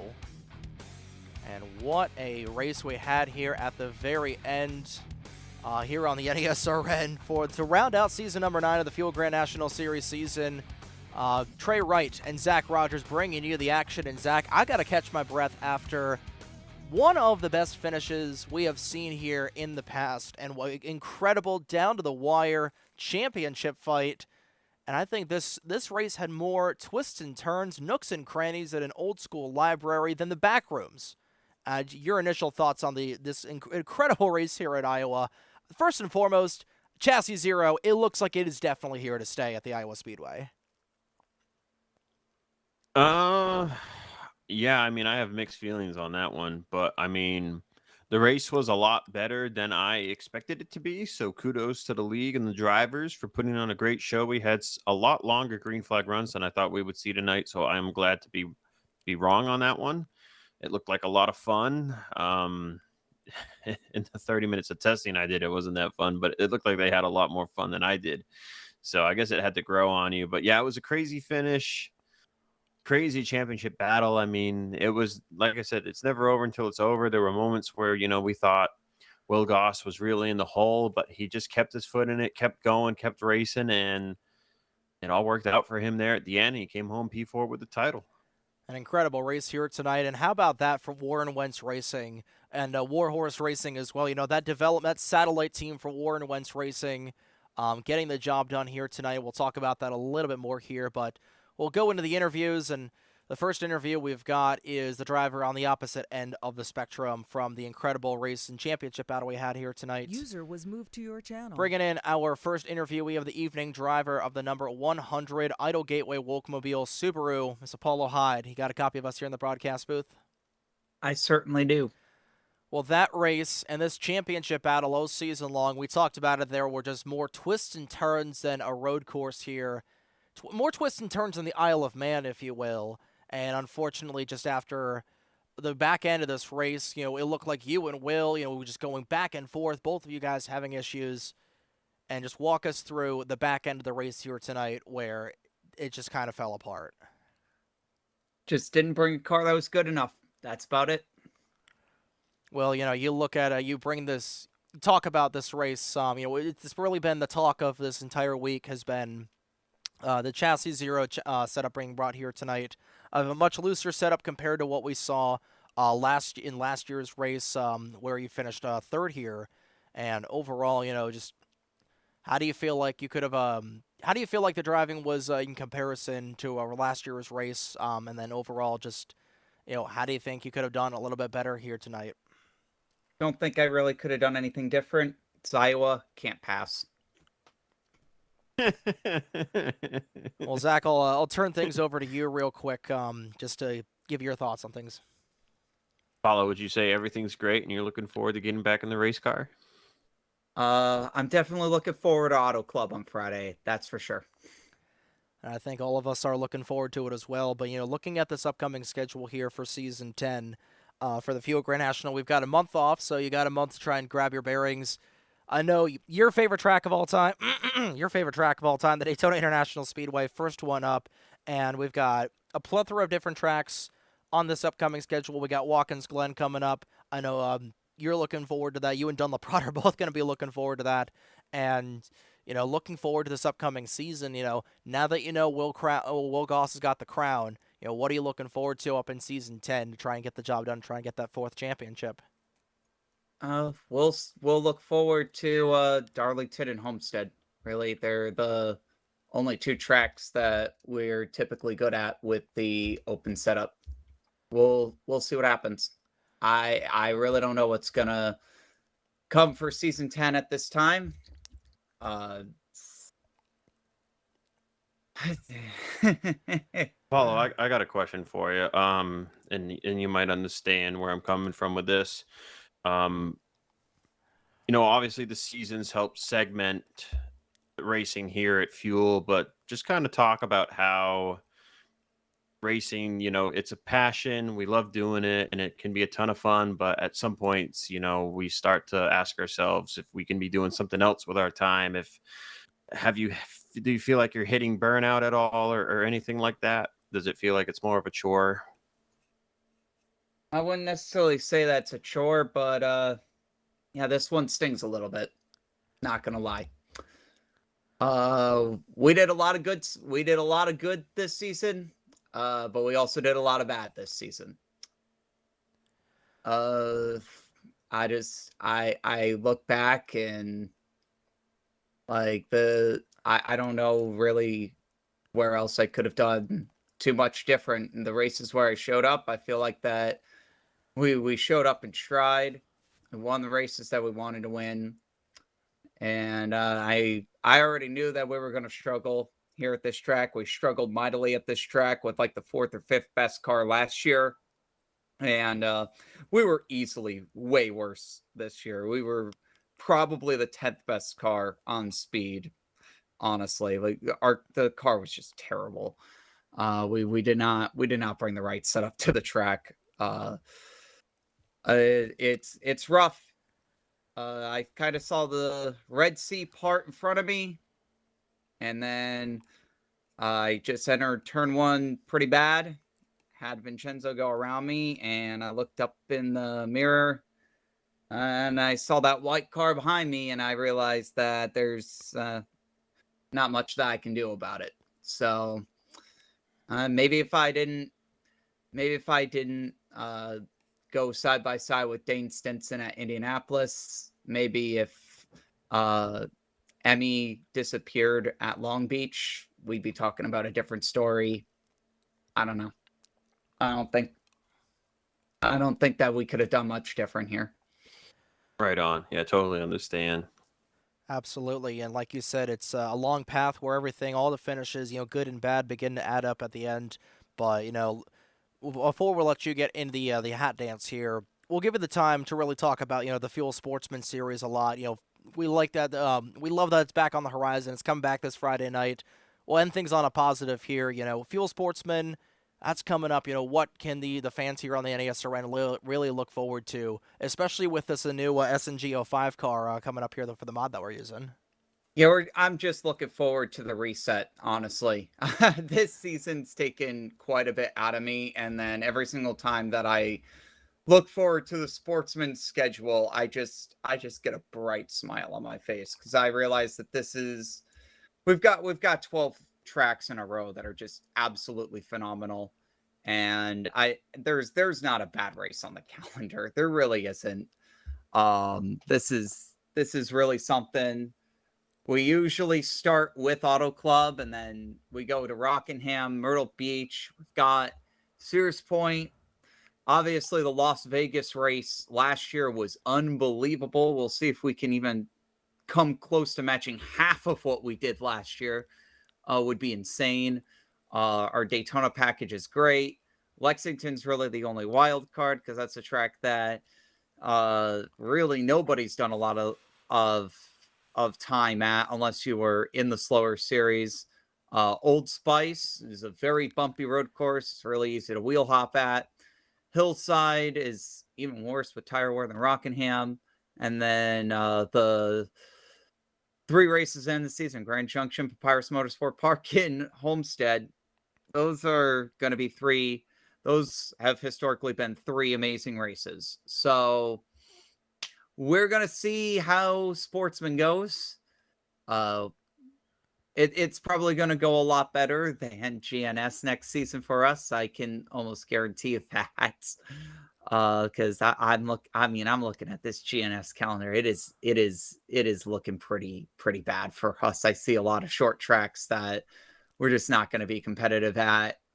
Watkins Glen with fixed setup maybe, but with open, I'm cooked. Talladega, I'm gonna get wrecked.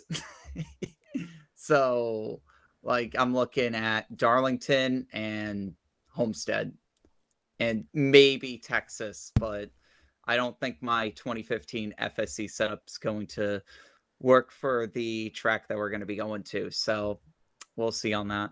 Well, fortunately for you, you've got more than a month to try and figure things out here before we go into season number 10. But Apollo will finally give you the floor to thank any sponsors you want for the final time here in season number 9. If there's anybody you want to shout out here for a runner-up finisher in the points and a third-place finisher here tonight at Iowa, Apollo, the floor is yours. Yeah. Well, I definitely want to congrats Will on the title. We kind of both had roller coaster seasons, especially compared to what I was able to do in season 8. I wish I could just go back in time to season 8 where the stars kind of aligned and I had that little bit of a Linsanity run.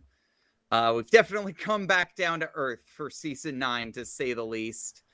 And season 10 is probably going to be more of that regression to the mean. I just look back at what we did just one season ago, and that was like just about as perfect of a season start to finish as one can ask for. And then season 9, like there was just so many opportunities for improvement that it's either hit or miss. And then season 10, it's just a bunch of short tracks that I'm so yeah, I want to congratulate Will Goss.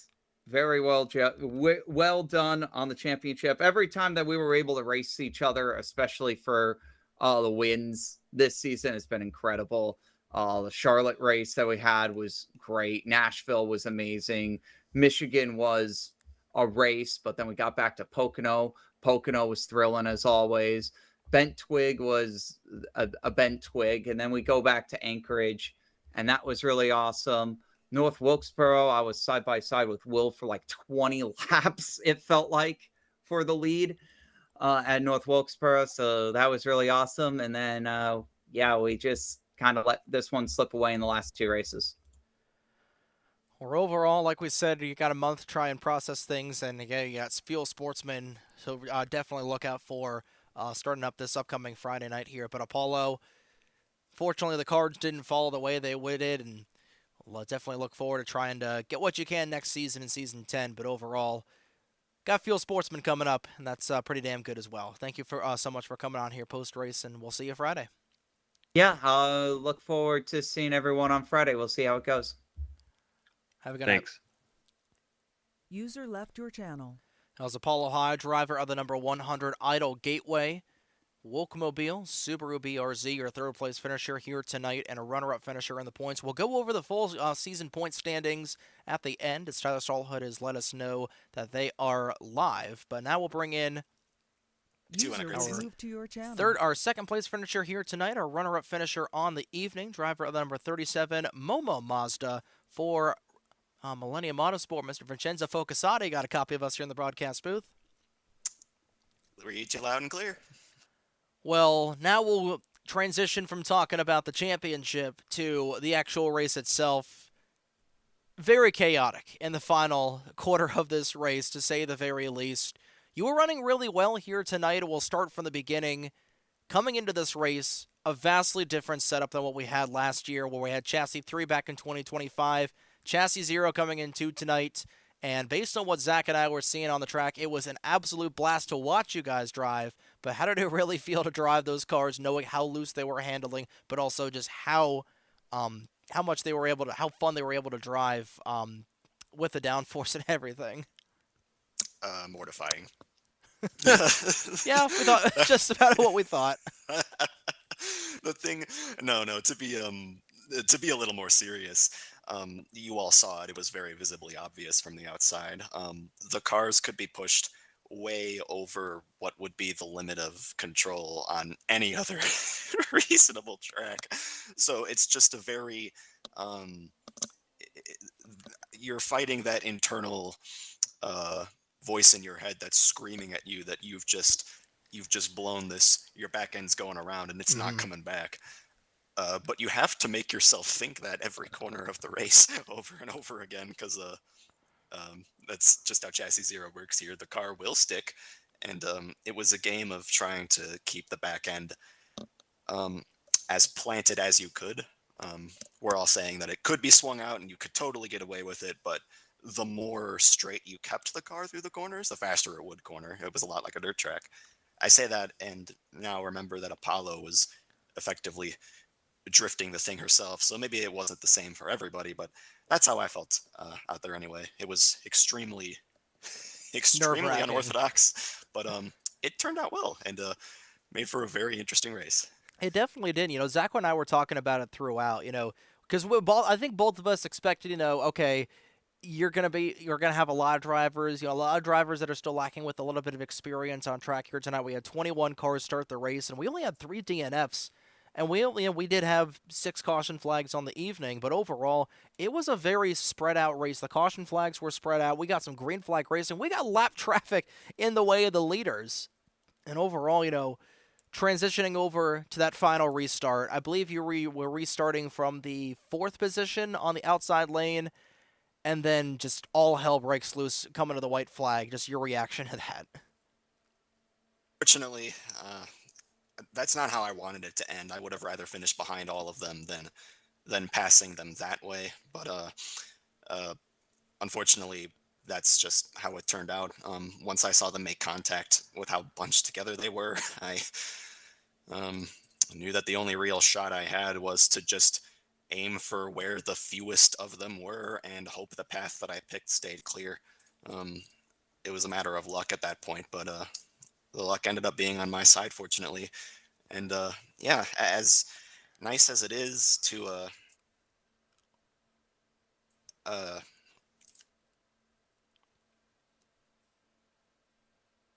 And the train of thought has left the building. hello. Yep, we're good. We got you. Sorry, a little connection issue there. You're good, dude. What was I saying? As nice as it was to get such a strong result, I know it really fell into my lap and it came at a lot of other people's expense. So it's really unfortunate at the end of the day. But yeah, that was the only option I had on the table from my point of view. So I just had to try and sneak through there and see if I came out the other side. Yeah, and hey, you know what? Going from 6th to 2nd in the span of 2 laps here at Iowa, pretty darn impressive. And I'll turn things over to Zach to let him get his side of things here. Yeah, Vincenzo. So I got 2 questions. So first question we'll start with here. 3rd in the points for you this year. Great season. 10 top 10s and 11 races, 6 top 5s. Just you were missing that win column there. Were there any races that stood out to you that you felt like you could have won that you didn't? I'm trying to think for a moment. Bent Twig, I feel like I was about on pace with Apollo and Lyle, but I was never going to pass them if I didn't have the track position, and I didn't. So I think that's a fair one to say I probably wouldn't have won. Charlotte, I think I had a fighting chance. It was that 3-car fight to the end between myself, Will, and Dunn. But the part of the lap where I was faster is the part where my line crossed over Will's and Dunn's. So I never had a clear path to actually use any of that extra speed. But I guess I wouldn't have been able to make that one work anyway if that's the reason I couldn't get by Will there. And so yeah, I think I didn't have any races that I could really pull off this season, which is okay. Did my best, tried my best to keep it clean, and show up with as good of a setup as I could concoct and have a good time. So yeah, I think that's about all I could do this season, but I still had a great time over the summer. Okay, and so second question, are you team let Sack come back out on track for season 10, or are you team keep that man in the booth, he's fine where he is? I'm really sorry for the circumstances that have you there for now, at least. I don't know what the future holds, but it's always been a pleasure having you on track the last 2 years, the last 2 calendar years where you were here. And if you get a chance to come back, I'd be really happy to get to share the track with you again. You are, without exaggeration, one of the best, and there's always so much to learn and so much to take away from fighting you out there. So it's always a good time, and I'm looking forward to the next one. But if not season 10, I hope to be showing up to a couple of fast races soon. I might have some Sundays that'll work out. So hopefully I can share the track with you then, if not. Oh, right on. Well, my new sponsor, Problematic Insurance, they'll be thrilled for my rates to go up if I get into you. So we'll see where we meet again. Will do. But Ab- yes. Absolutely. And Vincenzo, before we'll get into the hat dance here, we'll look ahead to season 10. In both season 10 and this upcoming season, season 5 here, Fuel Sportsman, which started here Friday night, got a Mhm. plethora of different tracks. Season 10, you've got Daytona coming back, you got Talladega, you've got all the usual suspect tracks that we've got here. But for season 5 Sportsman, we'll talk about that here for a second. You've got a very rich array of tracks and a brand new mod as well with the SNG05 mod. What are you looking forward to out of both upcoming events here, both upcoming seasons, starting this Friday here for Sportsman, and then looking ahead to next month for Fuel's Grand National Season 10? Yeah, as far as sportsman goes, I started watching car racing in the year 2003, so that era of cars that we're going to be using is smack in the middle of the era that's most nostalgic to me.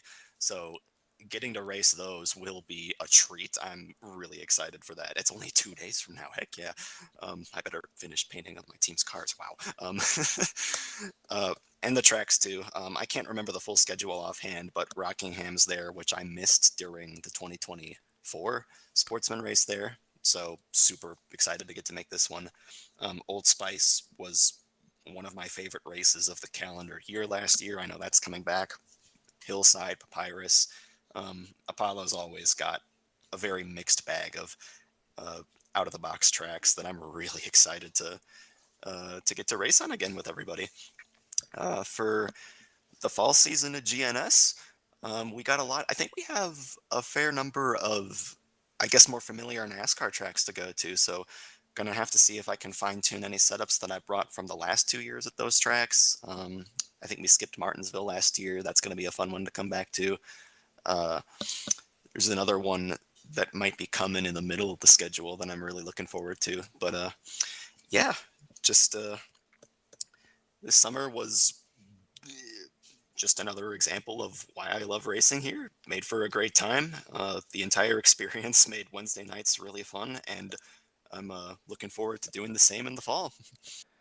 Absolutely, and we're looking forward to seeing you guys once again. Of course, Fuel Sportsman, that's going to be right up your alley. You're trying to get the job done there once again. But overall, we'll give you the floor, Vincenzo, for the final time in Season 9 to thank any sponsors that you want. If there's anybody else you want to shout out here on the NESRN for a runner-up finisher in the Season 9 finale here at Iowa, Vincenzo, the floor is yours. Yeah, you bet. Congratulations to Will on scoring the championship trophy. That is absolutely huge. And oh boy, it did not come easy to him tonight. He had to stick it out through a rough day, and it paid off. So it was a pleasure getting to race him again. It's been a while since I have, before he joined Fuel for the Charlotte GNS race at the start of the summer. So congrats, Will. Hold that trophy high.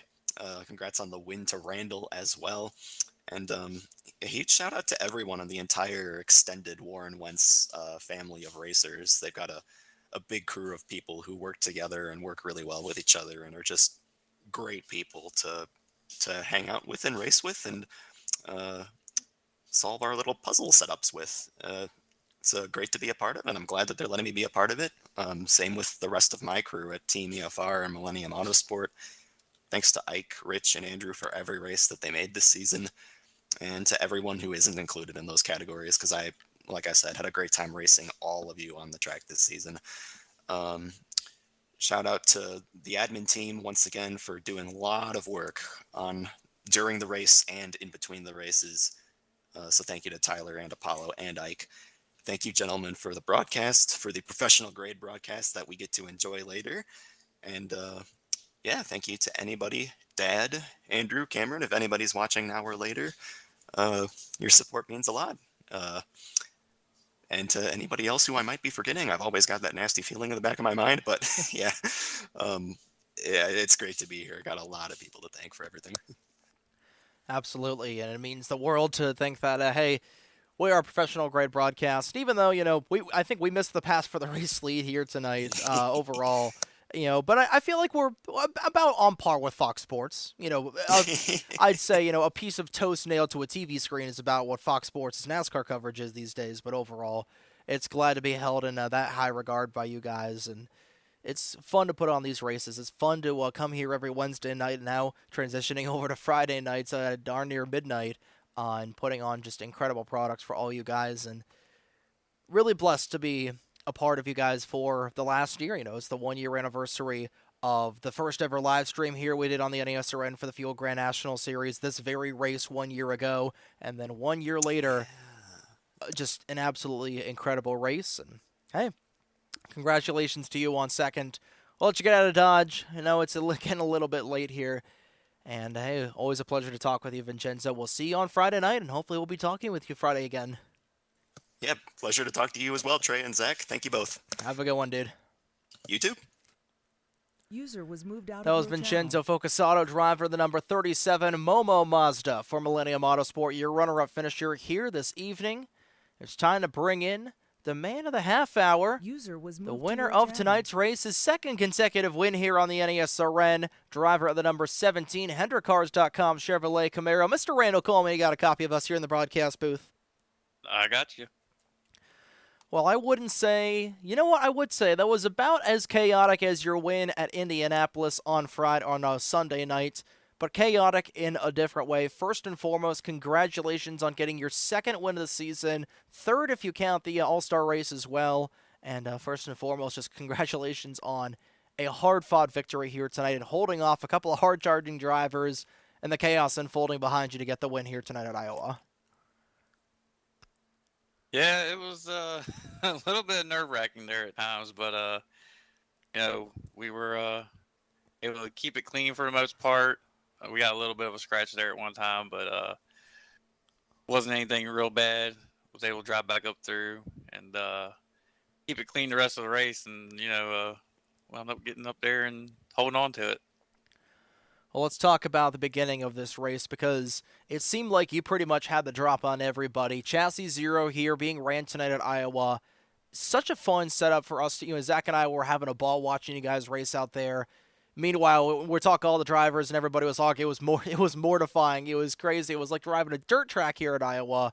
But you had a perfect setup from when we ran Chassis Zero back here at Richmond, I believe. I just wanted to get your take on just how the racing was out there tonight and how nerve-wracking it was for you, in your opinion. So yeah, it was pretty nerve-wracking out there, especially trying to pass lap traffic and whatnot.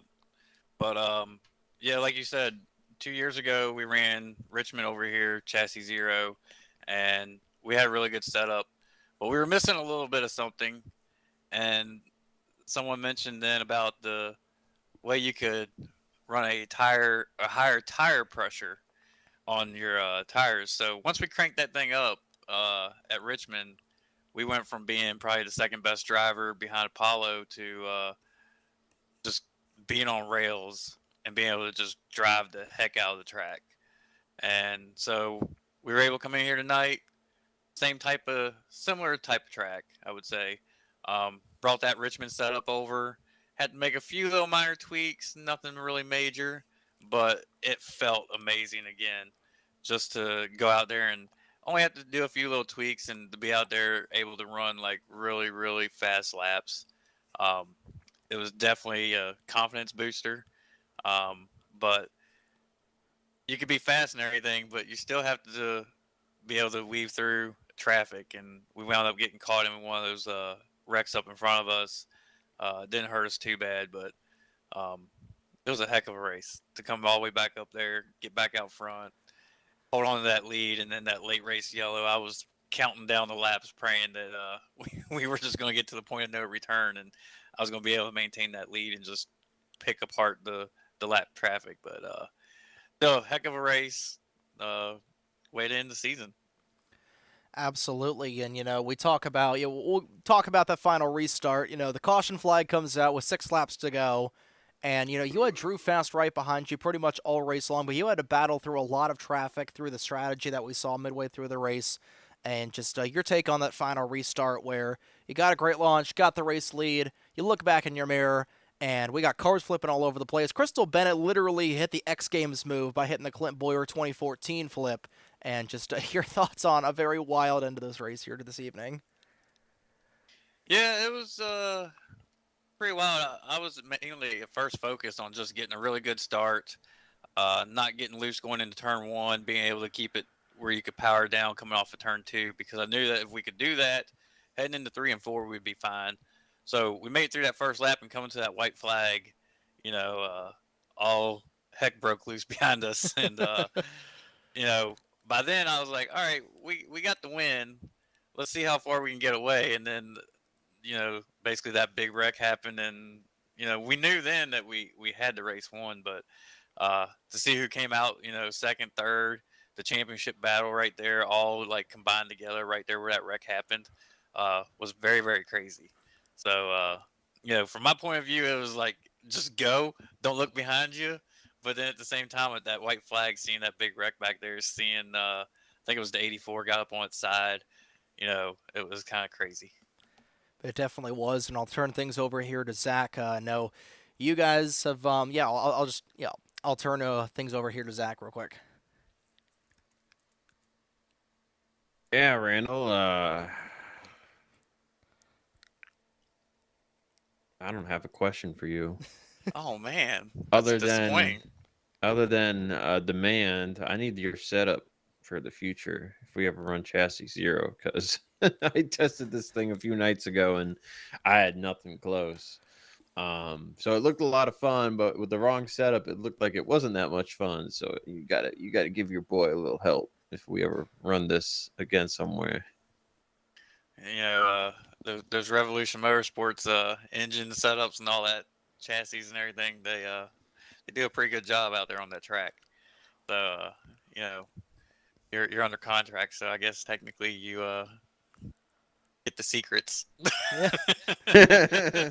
Well, hey, I'll end things off on here before we get into the hat dance. We do have Iowa coming up here for Fast in 2 weeks, and I obviously know that the answer is going to be an emphatic answer as well. But Chassis 0 looked pretty damn fun out here tonight. We got a lot of guys coming over from Fuel to Fast as well.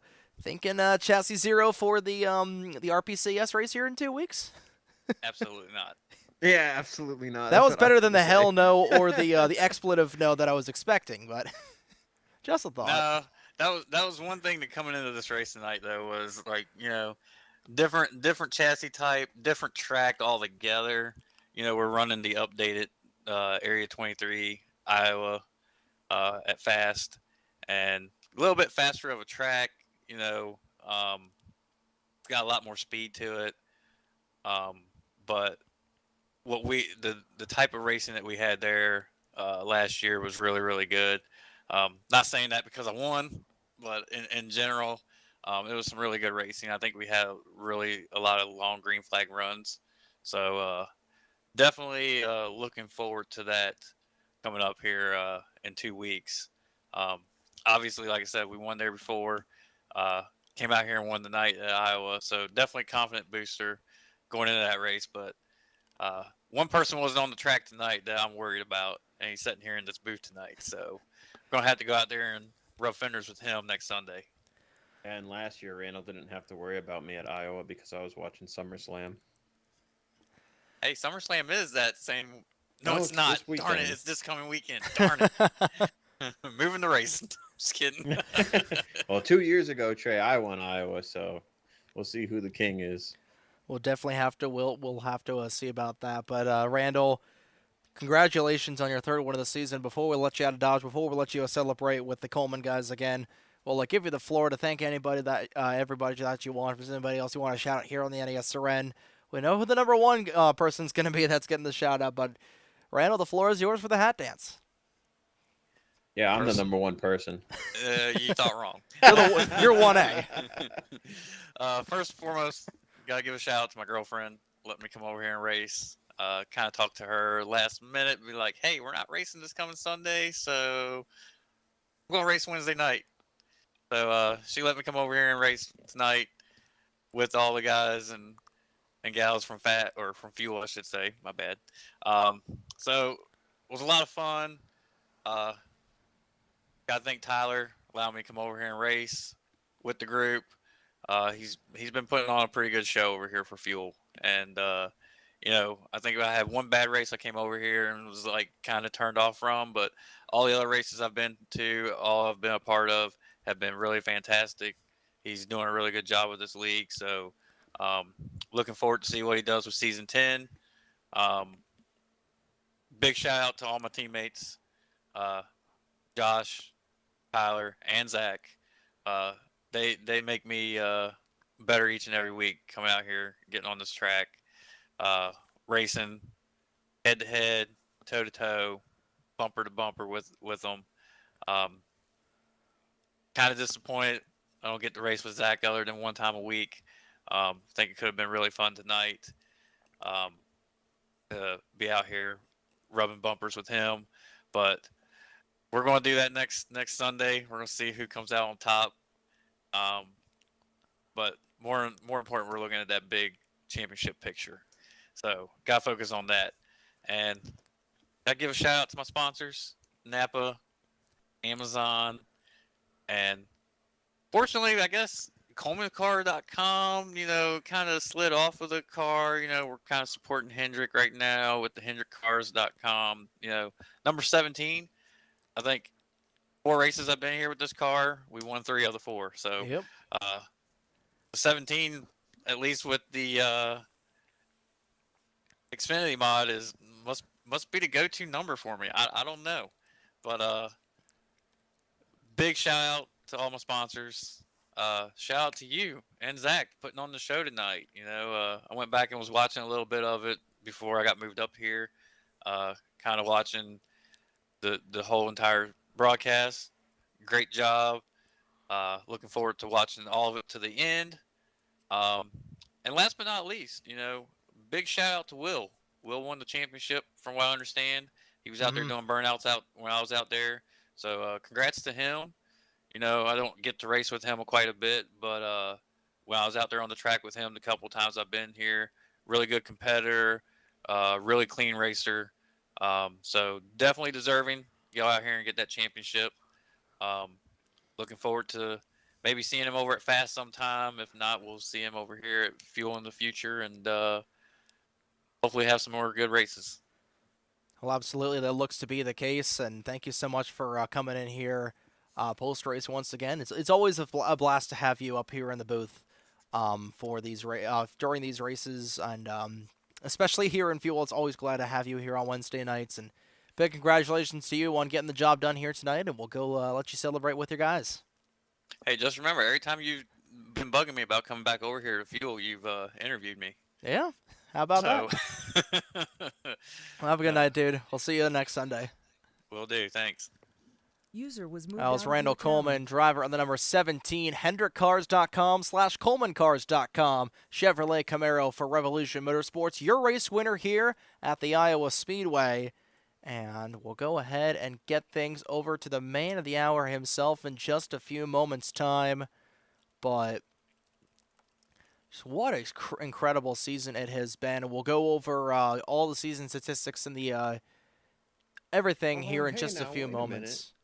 We gotta talk to Will Goss first. We before absolutely, we start talking about stats. Yeah, hey, I'm setting up things here on the broadcast here. Just try. Okay, I'm just making sure that poor man's been waiting 40 minutes to talk to us. Absolutely. So we'll bring him in here, User was right moved here to your and right channel. now.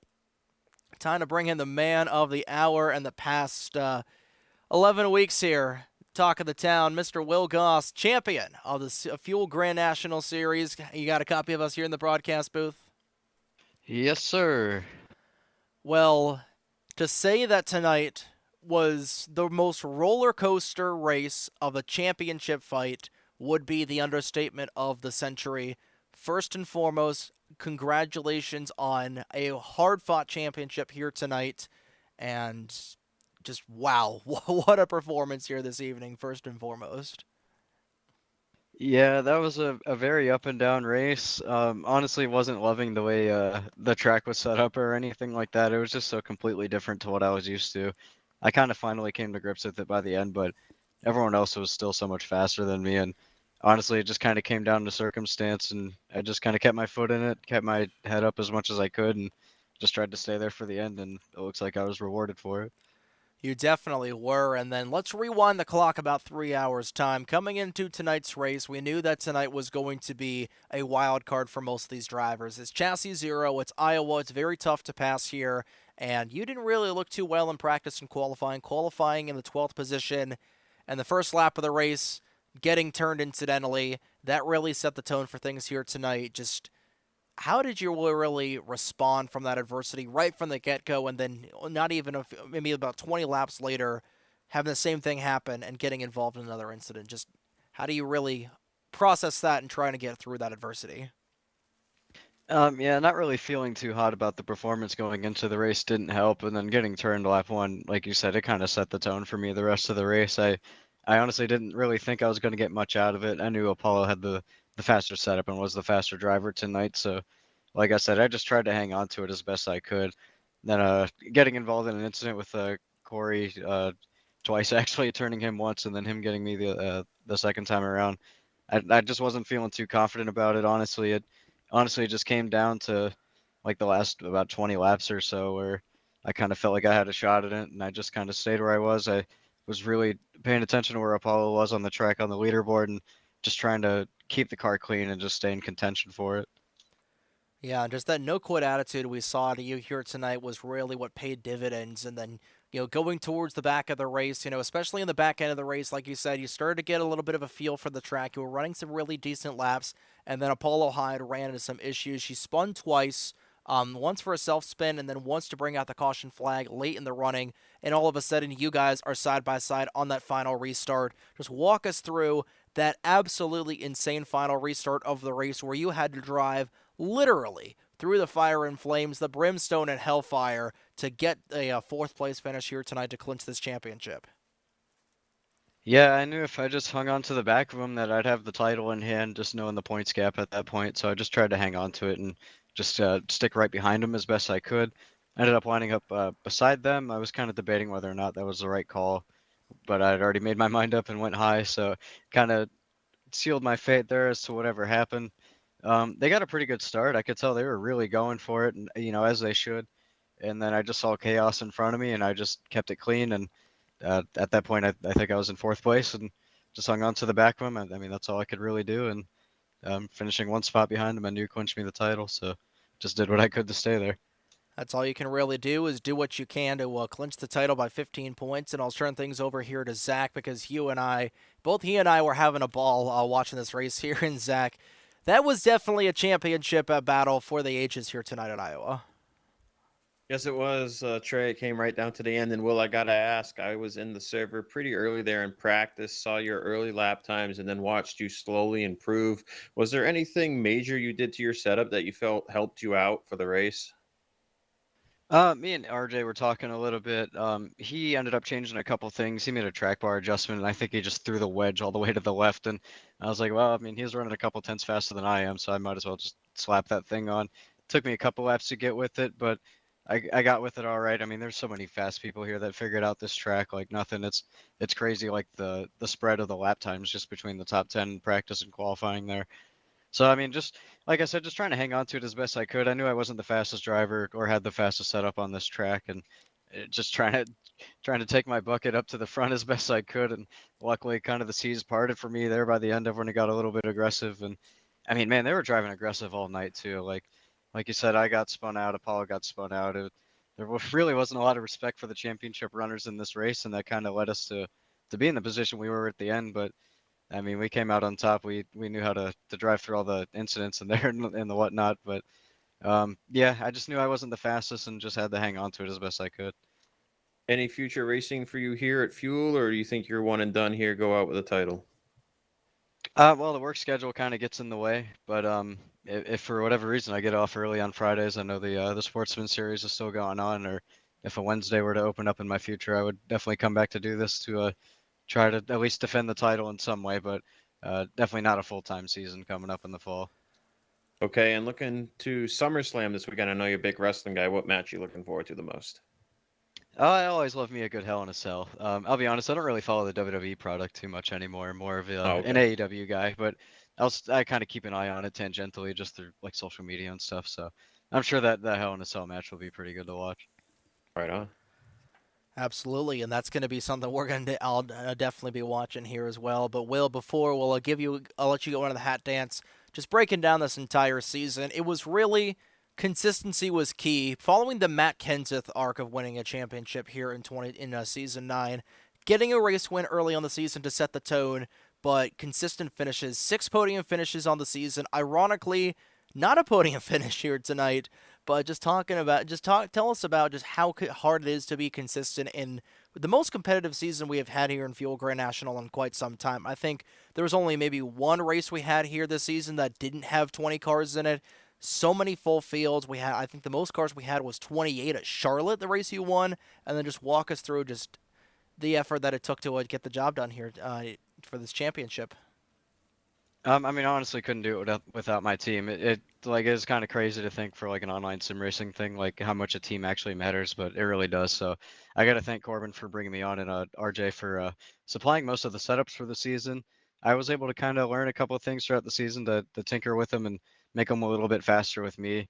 And I was kind of rewarded with all my season efforts at Indianapolis. I feel like I had finally figured the game out, and I feel like I had the fastest setup out of everyone there, and that kind of made me really happy that I was able to figure that out by the end of the season. But yeah, I mean, winning Charlotte kind of set the tone for me. It told me that I could do this, and I just came back week after week, hoping to just finish well. I mean, like the saying goes, to finish first you must finish. But I didn't finish first in any of the other races this season, but I was able to get podiums and have a couple interviews with you guys up here in the booth, including this one here. I kind of walked in on a technicality, finishing fourth, but I think a championship is a good reason to be in the booth tonight. But yeah, I mean, just sticking through it and not giving up. I mean, that was what got me here in the end, I feel. That's ultimately what it takes. There's no technicality when it comes to a championship, especially in this points format. It is all completely based on merit, and a big congratulations to you for winning the championship and also the Rookie of the Year honors as well. But we'll let you celebrate with your team here in just a moment, but we'll give you the chance to once again thank any sponsors you want here for the final time in Season 9. If there's anybody else you want to shout out here for our Season 9 champion for the Fuel Grand National Series, Mr. Will Goss, the floor is yours. Thanks again to Warhorse Racing for bringing me on board for this season. I got you guys that championship that you were really pushing me to get from race 1, so I'm glad I was able to fulfill that for you guys and get some gold in that trophy cabinet for you. Obviously, Fuel for hosting the league, for giving me something to look forward to every Wednesday night to test myself once again playing this game that I love so much. A game that means a lot to me and made me a lot of friends over the years that are currently listening in Discord right now. So shout out to all them for sticking by me through hard times recently as well. So without them, I definitely wouldn't still be doing this. And obviously, my real life obligations to Power Slam Pro Wrestling. We have a show coming up this Sunday at the mall. As per usual, 2 p.m. Tickets are $15 to $18 for general admission or front row. So come and watch me referee down there. I usually get beat up, so if that's something you would like to see, then that's the perfect thing for you to do this Sunday. So, and yeah, thanks again to everybody for sticking by me, and of course you guys in the booth for doing this. Well, I'd say you certainly got a little bit beat up here tonight. A little bit of a Sunday action taking place here on a Wednesday, but it absolutely paid off. And another big congratulations to you for winning the championship here in season number 9. We'll let you go celebrate with your team. And, hey, when we see you on track here next season in season 10, everybody else going to have to be on their toes because Mr. Consistency is out on track there. Well, congratulations once again, dude. Always a pleasure to talk with you, and we'll see you when we see you in season 10. Yep. Thanks again, everybody. Even everybody who raced in the season with me. It was very fun to come back down R and race with so many competitive people. Big thanks to Apollo. That you're probably my favorite rival that I've ever had in this game. It was very fun to have a points battle go down to the wire like this. It's unfortunate what happened to us both, but sure in the future, if I'm ever able to come back, we'll do this once again.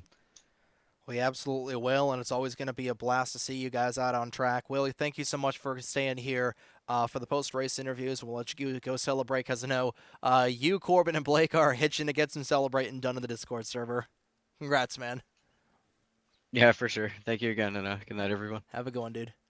User was moved out of your channel. That was Will Goss, driver of the number 82 O'Reilly Auto Parts Chevrolet Camaro for Warhorse Racing. 4th place finisher at Iowa and your champion for season number 9 of the Fuel Grand National Series. And yet another chapter has wrapped up here for the GNS Series here for the Fuel Racing League. What a season it was, Ben, Zach. You know, from the very start of the season, for the very start of the year from Charlotte, we knew that it was going to be crazy.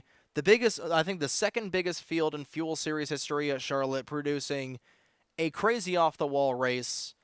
And then just the hits kept on coming. We had a photo finish at Charlotte, a photo finish at Nashville. Michigan was an incredible race. Bent Twig was an incredible race. I'm trying to think of what else. Long Beach was incredible. Indy was incredible. Tonight was probably an all-time classic here this evening.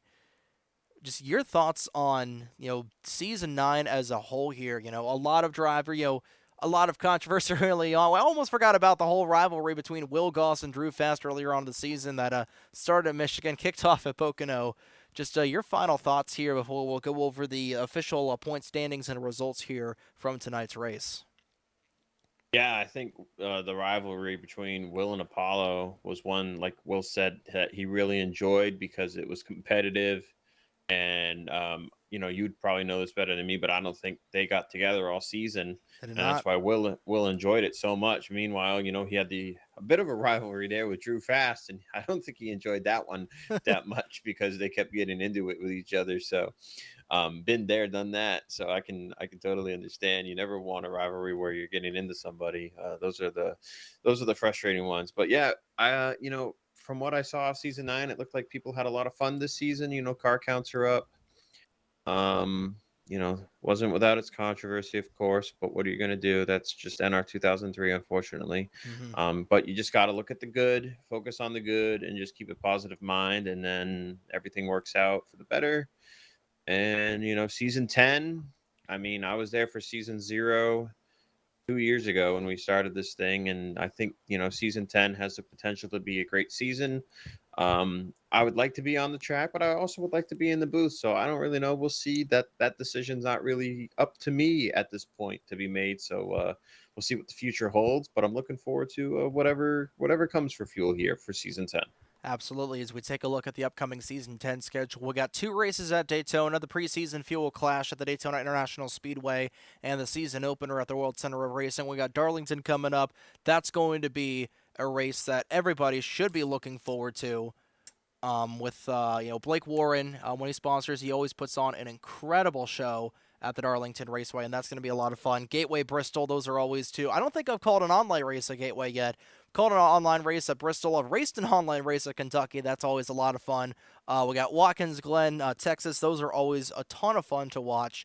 Richmond, going to be similar tonight. I don't know if we're going to go chassis 0 for that Richmond race for race A. That would be a lot of fun for us to watch. I don't know if that'll be a lot of fun for these drivers to race.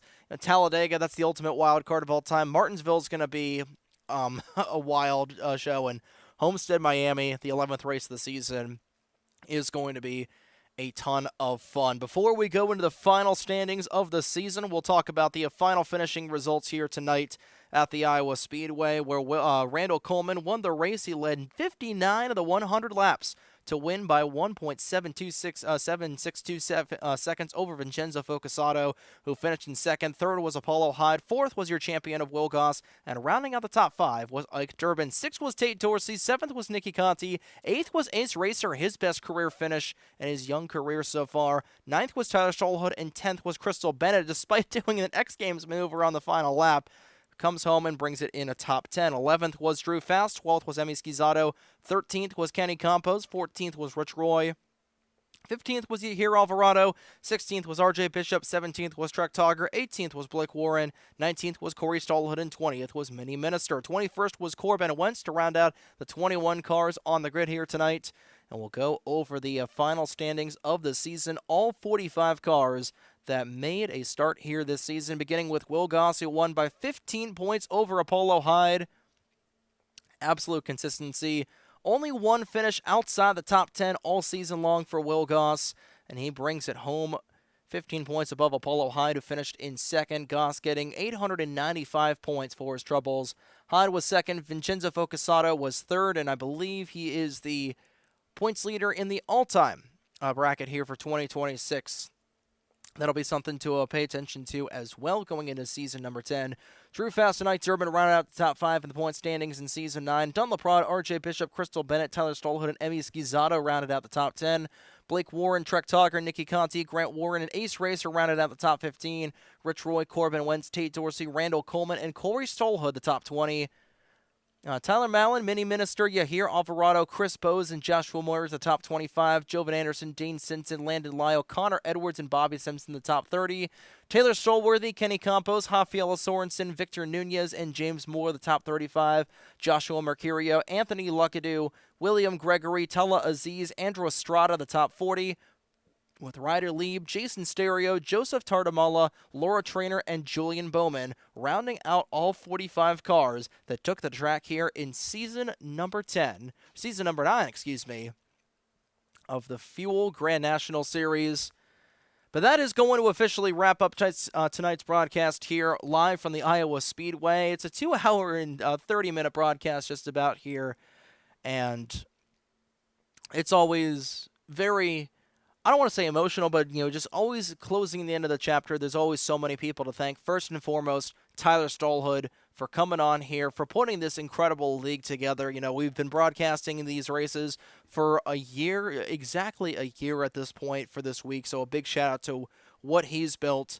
Apollo Hyde as well for running Fuel Sportsman, Ike Durbin for those two being Fuel admins, of course. Fuel Sportsman coming up this Friday night at 9:50 Eastern Time here from the Auto Club Speedway for season number 5 of the Fuel Sportsman Series. That's going to be a ton of fun for all the drivers that race here, for all the admins, for everybody that puts on these productions, and for our broadcasting crew all season long. Of course, Uzak coming in here for the final handful of races. You've been incredible with your insight, with your long knowledge of the game. For Crystal Bennett, for Rich Roy, for Caleb Rose, for Kenny Campos, for everybody that has come in here in the booth. Drew Fast as well, he was in here in the booth after Anchorage. For everybody that has come in here, for everybody that has come in to put these broadcasts, to add a little bit of color to these broadcasts, and everybody that has supported, liked, subscribed to the NASRN for helping us look professional. And that's what we strive to do here on the NASRN with a live ticker, professional-looking ticker, and trying to put on a product of a series that puts on a hell of a good product. So thank you to everybody for tuning into all these races here all season long. But that will officially wrap up tonight's broadcast. A big congratulations to Randall Coleman for winning the final race of the season, and an even bigger congratulations to Will Goss for winning the Season 9 championship of the Fuel Grand National Series. On behalf of my broadcasting partner, Zach Rogers, my name is Trey Wright, saying so long from Newton, Iowa. We're out of the orange and back into the blue. We're back with the Fuel Sportsman Series here for season number 5, live from the Auto Club Speedway this upcoming Friday night at 9:50 p.m. Eastern Time, here on your home for the Fuel Racing League, the North American Sim Racing Network. Thank you all so much for tuning in to tonight's coverage of the NASRN's coverage of the Fuel Grand National Series. On behalf of everybody, we say thank you once again. Have a good evening, folks. We'll see y'all on Friday night.